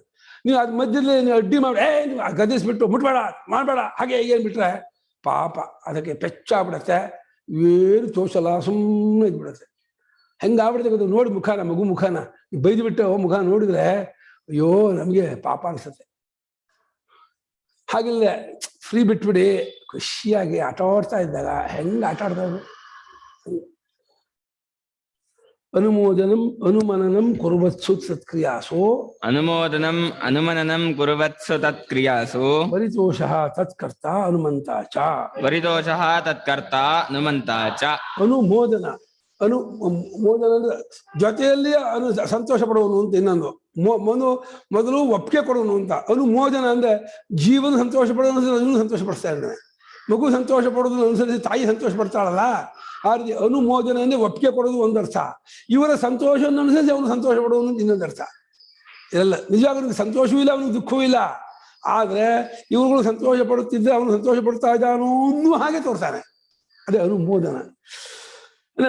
ಇನ್ನೊಂದು ಅವನು ಮನನಂ ಕುರುಸು ಮನನವನ್ನು ಮಾಡುತ್ತಿರುವಾಗ ಈ ಬುದ್ಧಿ ಮನಸ್ಸು ಮುಂತಾದವುಗಳು ಅವುಗಳ ಕ್ರಿಯೆಯಲ್ಲಿ ಪರಿತೋಷ ಏನೋ ಒಳ್ಳೆ ಯೋಚನೆ ಮಾಡ್ತಿದ್ದಾನೆ ಮಾಡ್ಲಿ ಗಣಿತ ಯೋಚನೆ ಮಾಡ್ತಿದ್ದಾನೆ, ವ್ಯಾಕರಣ ಯೋಚನೆ ಮಾಡ್ತಿದ್ದಾನೆ, ಏನೋ ಮಾಡ್ಲಿ. ಏನೋ ಒಂದು ಮನೋರಸ ಮನೋಲೋಕದಲ್ಲಿ ಹರಿದಾಡ್ತಾ ಇದ್ರೆ, ಖುಷಿಯಿಂದ ಏನೋ ಒಂದು ಕಲ್ಪನಾ ಲೋಕದಲ್ಲಿ ಮುಳುಗಿದ್ರೆ ಅವನು ಅದನ್ನ ನೋಡಿ ಖುಷಿ ಪಡ್ತಾ ಇದ್ದಂಗೆ ಕಾಣ್ತಾನೆ, ಅನುಮೋದನೆ ಮಾಡ್ತಾ ಇದ್ದಾನೋ ಅನ್ನೋ ಹಾಗೆ ತೋರ್ತಾನೆ. ತತ್ಕರ್ತ ಹನುಮಂತ ಅದನ್ನು ಮಾಡುವ ಆತನು ಹನುಮಂತರು ಅಂತ ಅರ್ಥ. ಅಥವಾ ಹನುಮಂತ ಕಾರ್ಯಕರಣ ಪ್ರವೃತ್ತಿಷು ಸ್ವಯಂ ಅಪ್ರವೃತ್ತೋಪಿ ಪ್ರವೃತ್ತ ಇವ ತದನುಕೂಲೋ ವಿಭಾವ್ಯತೆ ತೇನ ಹನುಮಂತ. ಮೊದಲನೇ ಅರ್ಥ ಸಂತೋಷ ಪಡುವನು ಅಂತ, ಎಲ್ಲಾ ಕ್ರಿಯೆಗಳು ಸಂತೋಷ. ಇವಾಗ ಒಪ್ಪಿಗೆ ಕೊಡುವನು ಅಂತ ಎರಡನೇ ಅರ್ಥ ಮಾಡ್ತಾ ಇದ್ದಾರೆ ಹನುಮಂತರು. ಈ ದೇಹೇಂದ್ರಿಯಗಳ ಪ್ರವೃತ್ತಿಯೂ ಉಂಟಾಗುತ್ತಿರುವಾಗ ತಾನು ಪ್ರವರ್ತಿಸದೇ ಇದ್ದವನಾದರೂ ಕೂಡ ಪ್ರವರ್ತಿಸಿದಾನೂ ಹಾಗೆ ಅನುಕೂಲವಾಗಿ ತಾನು ನಡ್ಕೊಳ್ತಾ ಅಲ್ಲ, ಅನುಕೂಲವಾಗಿ ನಡ್ಕೊಳ್ಳೋದೇ ಪ್ರವರ್ತಿಸ್ತಾ ಇದ್ದಾನೋ ಅನ್ನೋ ಹಾಗೆ. ನಾವು ಯಾರೋ ಒಂದು ಏನೋ ತಪ್ಪು ಮಾಡ್ತಿದ್ರೆ ನೀವು ಅಲ್ಲೇ ಇದ್ದು ನೋಡಿ ಸುಮ್ಮನೆ ಇದ್ರೆ ನಿಮಗೂ ಒಪ್ಪಿಗೆ ಇದೆ, ನಿಮಗೂ ಅನುಮೋದನೆ ಇದೆ, ನಾವು ಅನ್ನೋಲ್ಲ ಲೋಕದಲ್ಲೇ. ನೀವು ಮಾಡ್ತಾ ತಪ್ಪು ಮಾಡಿದ್ರೆ ಸ್ವಪ್ನ ಇದ್ದಲ್ಲ, ಅಲ್ಲಿ ಏನು ಹೇಳಿಲ್ವಲ್ಲ, ಏನು ಮಾಡಿದ್ರೆ ಒಪ್ಕೊಂಡು ಸುಮ್ಮನೆ ಖುಷಿಯಾಗಿ ನೋಡ್ತಾ ಇದ್ರಲ್ಲ, ಆದರೆ ನಿಮಗೂ ಅನುಮೋದನೆ ಇದೆ, ಒಪ್ಪಿಗೆ ಇದೆ ಅಂತ ಹೇಳ್ತೀವಲ್ಲ. ಅದೇ ರೀತಿ ಈ ದೇಹೇಂದ್ರಿಯ ಮನೋಬುದ್ಧಿ ಏನೇ ಕ್ರಿಯೆ ಮಾಡುತ್ತಿದ್ರು ತಾನು ತೊಡಗದೇ ಇದ್ದವನಾದರೂ ಅದಕ್ಕೆ ಅನುಕೂಲವಾಗಿ ತೋರ್ಕೊಳ್ತಾನಲ್ಲ, ಇದೇ ಅವನು ಹನುಮಂತತ್ವ.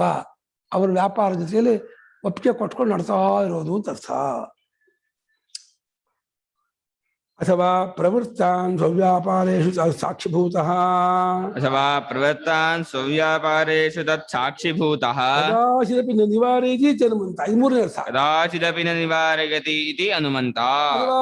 ತಮ್ಮ ವ್ಯಾಪಾರದಲ್ಲಿ ತೊಡಗಿರುವಂತಹ ಈ ದೇಹೇಂದ್ರಿಯ ಮನೋಬುದ್ಧಿಗಳನ್ನು ತಡೆಗಟ್ಟಲ್ಲಪ್ಪ, ಏನೋ ಮಾಡ್ಕೊಳ್ಳಿಪ್ಪ, ನಾನು ಏನಕ್ಕೂ ಅಂಟ್ಕೊಳ್ಳಲ್ಲ, ಸಂಬಂಧ ಪಡೋಲ್ಲ ಅಂತೇಳಿ ಸುಮ್ಮನೆ ನೋಡ್ತಾ ಇರೋದು, ಅದೊಂದು ರೀತಿಯ ಹನುಮಂತತ್ವ. ಅನುಮೋದನೆ ಏನಕ್ಕೂ ಅವನು ವಿರೋಧ ಮಾಡದೆ, ಯಾವುದನ್ನು ತಡೆಗಟ್ಟದೇನೆಯೇ ಸುಮ್ಮನೆ ಅವುಗಳ ವ್ಯಾಪಾರವನ್ನು ನೋಡ್ತಾ ಇರೋದು, ಅವ್ಯಾಪೃತನಾಗಿ ತಾನು ವಿಕ್ರಿಯನಾಗದೆ ನೋಡ್ತಾ ಬೆಳಗ್ತಾ ಇರೋದಿದೆಯಲ್ಲ, ಇದೊಂದು ರೀತಿಯ ಹನುಮಂತ. ಇದು ಮೂರನೇ ಅರ್ಥ. ಇದು ಕದಾಚಿತ್ ನಿವಾರ ಇದೆ, ಯಾವತ್ತಿಗೂ ಅದನ್ನು ತಡೆಗಟ್ಟೋದಿಲ್ಲ, ನಿಲ್ಲಿಸೋದಿಲ್ಲ, ಅದು ಹನುಮಂತ. ನೋಡಿ, ಉಪದ್ರಷ್ಟಾಗಿ ಮೂರು ಅರ್ಥ ಮಾಡಿದ್ರು, ಹನುಮಂತ ಅನ್ನೋಕ್ಕೂ ಮೂರು ಅರ್ಥ ಮಾಡಿದ್ರು. ಉಪದ್ರಷ್ಟ ಹನುಮಂತ ಭರ್ತ ಭರಣಂ ನಾಮ ದೇಹೇಂದ್ರಿಯ ಮನೋಬುದ್ಧೀನಾಂ ಸಂಹತಾನಾಂ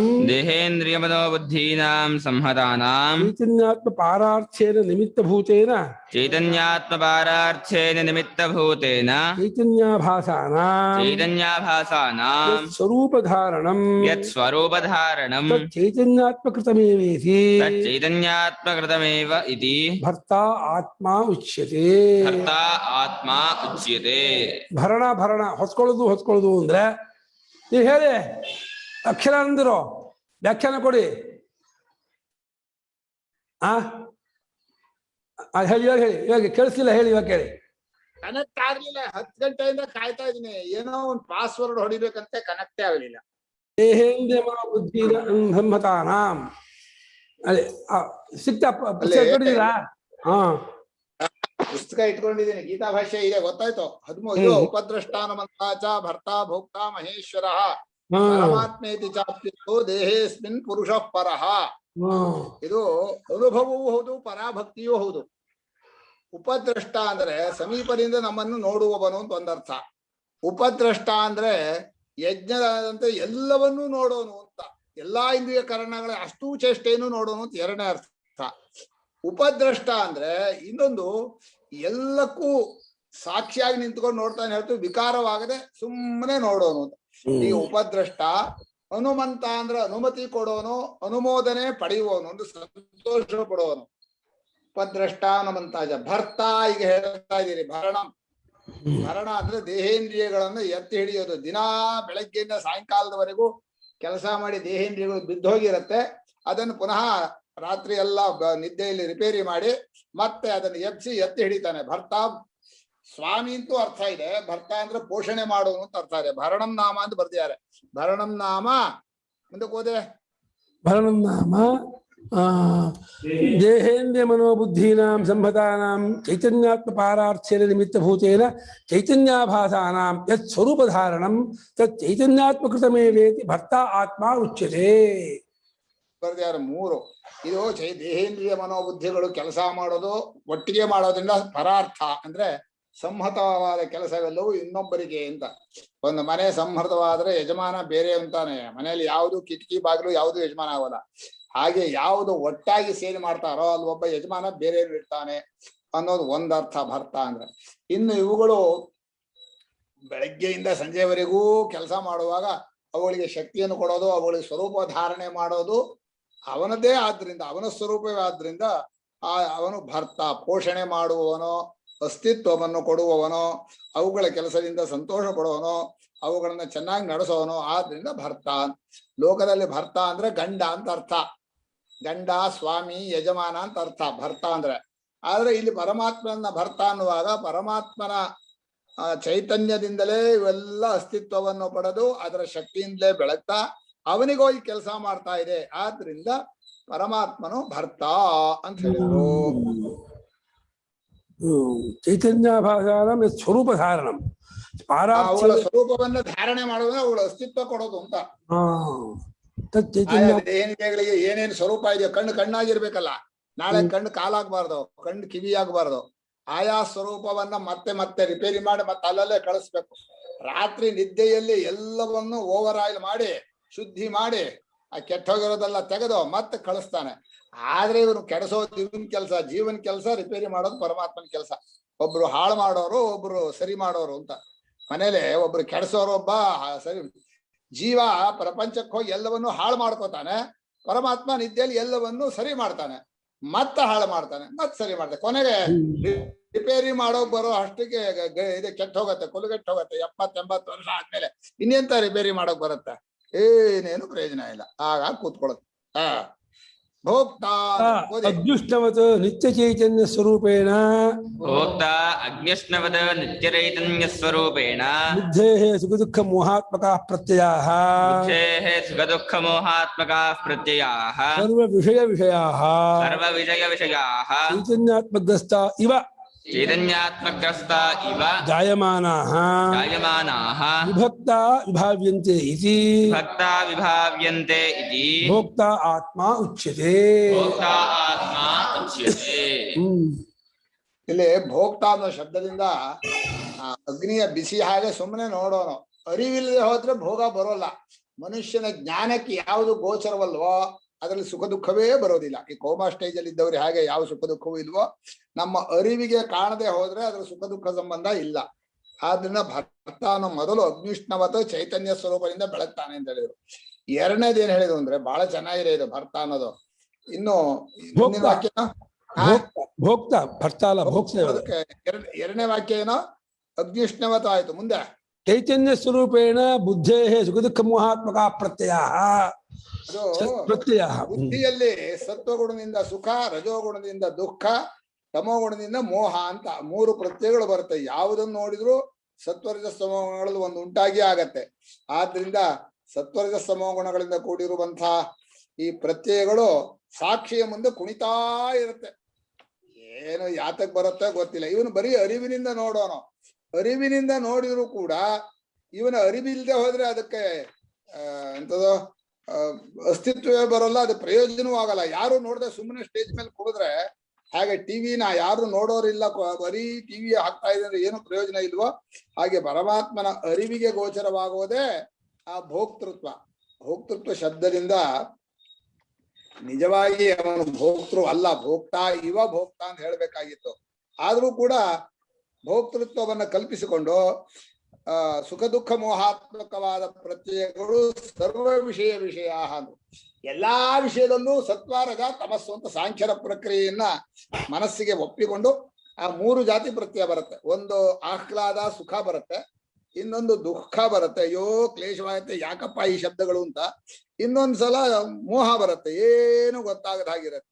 ಹೀಗೆ ತಮೋಗುಣದಿಂದ ಮೋಹ, ರಜೋಗುಣದಿಂದ ದುಃಖ, ಸತ್ವಗುಣದಿಂದ ಸುಖ ಅಂತ 3 ಪ್ರತ್ಯಯಗಳು ಮನಸ್ಸಲ್ಲಿವೆ. ಆ ಪ್ರತ್ಯಯಗಳು ಎಲ್ಲಾ ವಿಷಯಗಳಿಂದ ಬರ್ತಾ ಇದೆ. ಅದು ಹುಟ್ಟುವಾಗಲೇ ಚೈತನ್ಯ ಸ್ವರೂಪದಿಂದ ನುಂಗು ಹೋಗಿವೆ. ಅಂದ್ರೆ ಬೆಂಕಿಯಿಂದ ನುಂಗಿದ ಹಾಗೆ ಚೈತನ್ಯದಿಂದ ಆ ವಿಷಯ ಪ್ರತ್ಯಯಗಳೆಲ್ಲ ನುಂಗ್ ಹೋಗಿವೆ. ಆದ್ರೆ ವಿಭಕ್ತವಾದಾಯ ಕಾಣಿಸತ್ತೆ, ವಿಭಕ್ತವಲ್ಲ. ಪರಮಾತ್ಮನಿಂದ ಬೇರೆಯಾಗಿ ಏನು ಇರೋದಿಲ್ಲ. ಆದ್ರೂ ವಿಭಕ್ತವಾಗಿ ಕಾಣುವಾಗ ಈಗ ಆತ್ಮನನ್ನ ಆ ಪ್ರತ್ಯಯಗಳನ್ನು ನೋಡ್ತಾ ಇರುವಾಗ ಭೋಕ್ತೃ ಅಂತ ಹೆಸರು. ಇಲ್ಲಿ ಭಾಷ್ಯಕಾರರು ಸುಖ ದುಃಖ ಮೋಹ ಪ್ರತ್ಯಯವನ್ನ ನೋಡುವಾಗ ನೀನು ಅಸಂಗನಾಗಿದ್ರೆ ನಿನಗೆ ಸುಖ ಸಂಬಂಧವೂ ದುಃಖ ಸಂಬಂಧವೂ ಮೋಹ ಸಂಬಂಧವೂ ಇಲ್ಲ. ಆದ್ರೆ ಸುಮ್ಮನೆ ನೋಡೋದಲ್ಲ, ತಾನೇ ಅದಾಗ್ಬಿಡ್ತಾನಲ್ಲ. ಅಯ್ಯೋ ಅಹಂ ಸುಖಿ, ಅಹಂ ದುಃಖಿ, ಅಹಂ ಮೂಢ ಅಂತ 3 ಪ್ರತ್ಯಯವನ್ನು ತನ್ನ ಮೇಲೆ ಹಾಕೋತಾನೆ. ಹೀಗಾಗಿ ಅವನು ಭೋಕ್ತೃವಾಗ್ತಾನೆ. ಜ್ಞಾನವಿಲ್ಲದೆ ಭೋಕ್ತೃವಿಲ್ಲ ಅಂತ ಒಂದು, ಆ ಪ್ರತ್ಯಯಗಳ ತಾದಾತ್ಮ್ಯತೆ ಇಲ್ಲದೆ ಭೋಕ್ತೃತ್ವ ಇಲ್ಲ ಅಂತ ಎರಡು ಅಂಶವನ್ನು ಸೇರಿಸ್ಕೊಂಡು ಆತ್ಮನನ್ನ ಕೇವಲನಾದ ಚೈತನ್ಯ ರೂಪನಾದ ಆತ್ಮನನ್ನ ಭೋಕ್ತ ಅಂತ ಹೇಳ್ತಾರೆ ಅಂದ್ರು. ಚೈತನ್ಯಾತ್ಮಗ್ರಸ್ತ ಇವ ಜಾಯಮಾನ ಕರ್ಸ ಹೇಳಿ. ಚೈತನ್ಯಾತ್ಮಗ್ರಸ್ತ ಇವ ಜಾಯಮಾನ ಆ ಭೋಗಗಳು ಪ್ರತ್ಯಯಗಳು ಹುಟ್ಟುವಾಗಲೂ ಚೈತನ್ಯ ಸ್ವರೂಪದಿಂದ ನುಂಗ್ ಹೋಗಿವೆ ಅಂದ್ರೆ ಬೇರೆಯಾಗಿರೋಲ್ಲ ಅಂತ. ಚೈತನ್ಯ ಸ್ವರೂಪವೇ ಆಗಿದ್ರು ಬೇರೆ ಪ್ರತ್ಯಯಗಳು ಕಾಣಿಸತ್ತೆ. ವಿಷಯ ಪ್ರತ್ಯಯ, ಪ್ರತಿಯೊಂದು ವಿಷಯಗಳು. ಈಗ ಸಂಗೀತದ ಶಬ್ದ, ಆ ಶಬ್ದವು ಚೈತನ್ಯ ಸ್ವರೂಪವೇ ಆದ್ರೂ ಬೇರೆ ಶಬ್ದ ಅಂತ ಅನ್ಸತ್ತೆ. ಬರೀ ಶಬ್ದ ಅಂತ ಅಷ್ಟೇ ಅಲ್ಲ, ಅದ್ರಲ್ಲಿ ಒಳ್ಳೇದು ಕೆಟ್ಟದ್ದು ಬೇರೆ ಬರುತ್ತೆ. ಅದಕ್ಕೆ ಸುಖ ದುಃಖಗಳು ಉಂಟಾಗತ್ತೆ. ಏನ್ ಚೆನ್ನಾಗಿ ಹಾಡಿದ್ರು, ಏನ್ ಗಬ್ಬಾಗಿ ಹಾಡಿದ್ರು ಬರುತ್ತೆ. ಹೀಗೆ ಒಳ್ಳೇದು ಕೆಟ್ಟದ್ದು, ಚೆನ್ನಾಗಿದೆ ಚೆನ್ನಾಗಿಲ್ಲ ಅನ್ನುವಂತ ರೀತಿಯಲ್ಲಿ ಪ್ರತ್ಯಯಗಳು ಹುಟ್ಟುತ್ತಾ ಇರುವಾಗ ನಿಜವಾಗಿ ಪ್ರತ್ಯಯಗಳೆಲ್ಲವೂ ಚೈತನ್ಯ ಸ್ವರೂಪವೇ ಆಗಿದ್ರಿಂದ ಚೈತನ್ಯಾತ್ಮ ಗ್ರಸ್ತ ಇವ ಜಾಯಮಾನ. ಹುಟ್ಟು ಪ್ರತ್ಯಯವನ್ನು ಬರೀ ನೋಡ್ತಾ ಇದ್ರು ಅವನಿಗೆ ನಿಜವಾಗಿ ಭೋಕ್ತೃತ್ವ ಇಲ್ಲ, ತಾದಾತ್ಮ್ಯತೆ ಮಾಡ್ಕೊಂಡ್ಬಿಡ್ತಾನೆ. ಆ ಸುಖ ಪ್ರತ್ಯಯವನ್ನ ನೋಡುವಾಗ ನಾನು ಪ್ರತ್ಯಯವನ್ನು ನೋಡುವಂತಹ ಕೇವಲ ಚೈತನ್ಯ ನೋಡ್ಕೊಳ್ಳಲ್ಲ. ಅಹಮೇವ ಸುಖಿ, ಅಹಮೇವ ದುಃಖಿ, ಅಹಮೇವ ಮೂಢ ಅಂತ ಹೇಳಿ ಆ ಸುಖ ದುಃಖ ಮೋಹ ಪ್ರತ್ಯಯಗಳನ್ನ ತಾದಾತ್ಮ್ಯತೆ ನೋಡೋದ್ರಿಂದ ಆತ್ಮನನ್ನೇ ಭೋಕ್ತೃ ಅಂತ ಕರೆದ್ರು ಅಂತ. ಭೋಕ್ತೃತ್ವವು ಅಧ್ಯಾರೋಪಿತವಾಗಿದೆ ಆತ್ಮನಲ್ಲಿ. ಟೈಮ್ ಆಯ್ತಾನಪ್ಪ? ಆಯ್ತು, 10 ಗಂಟೆ ಆಯ್ತು. ಇವಾಗ ಇದು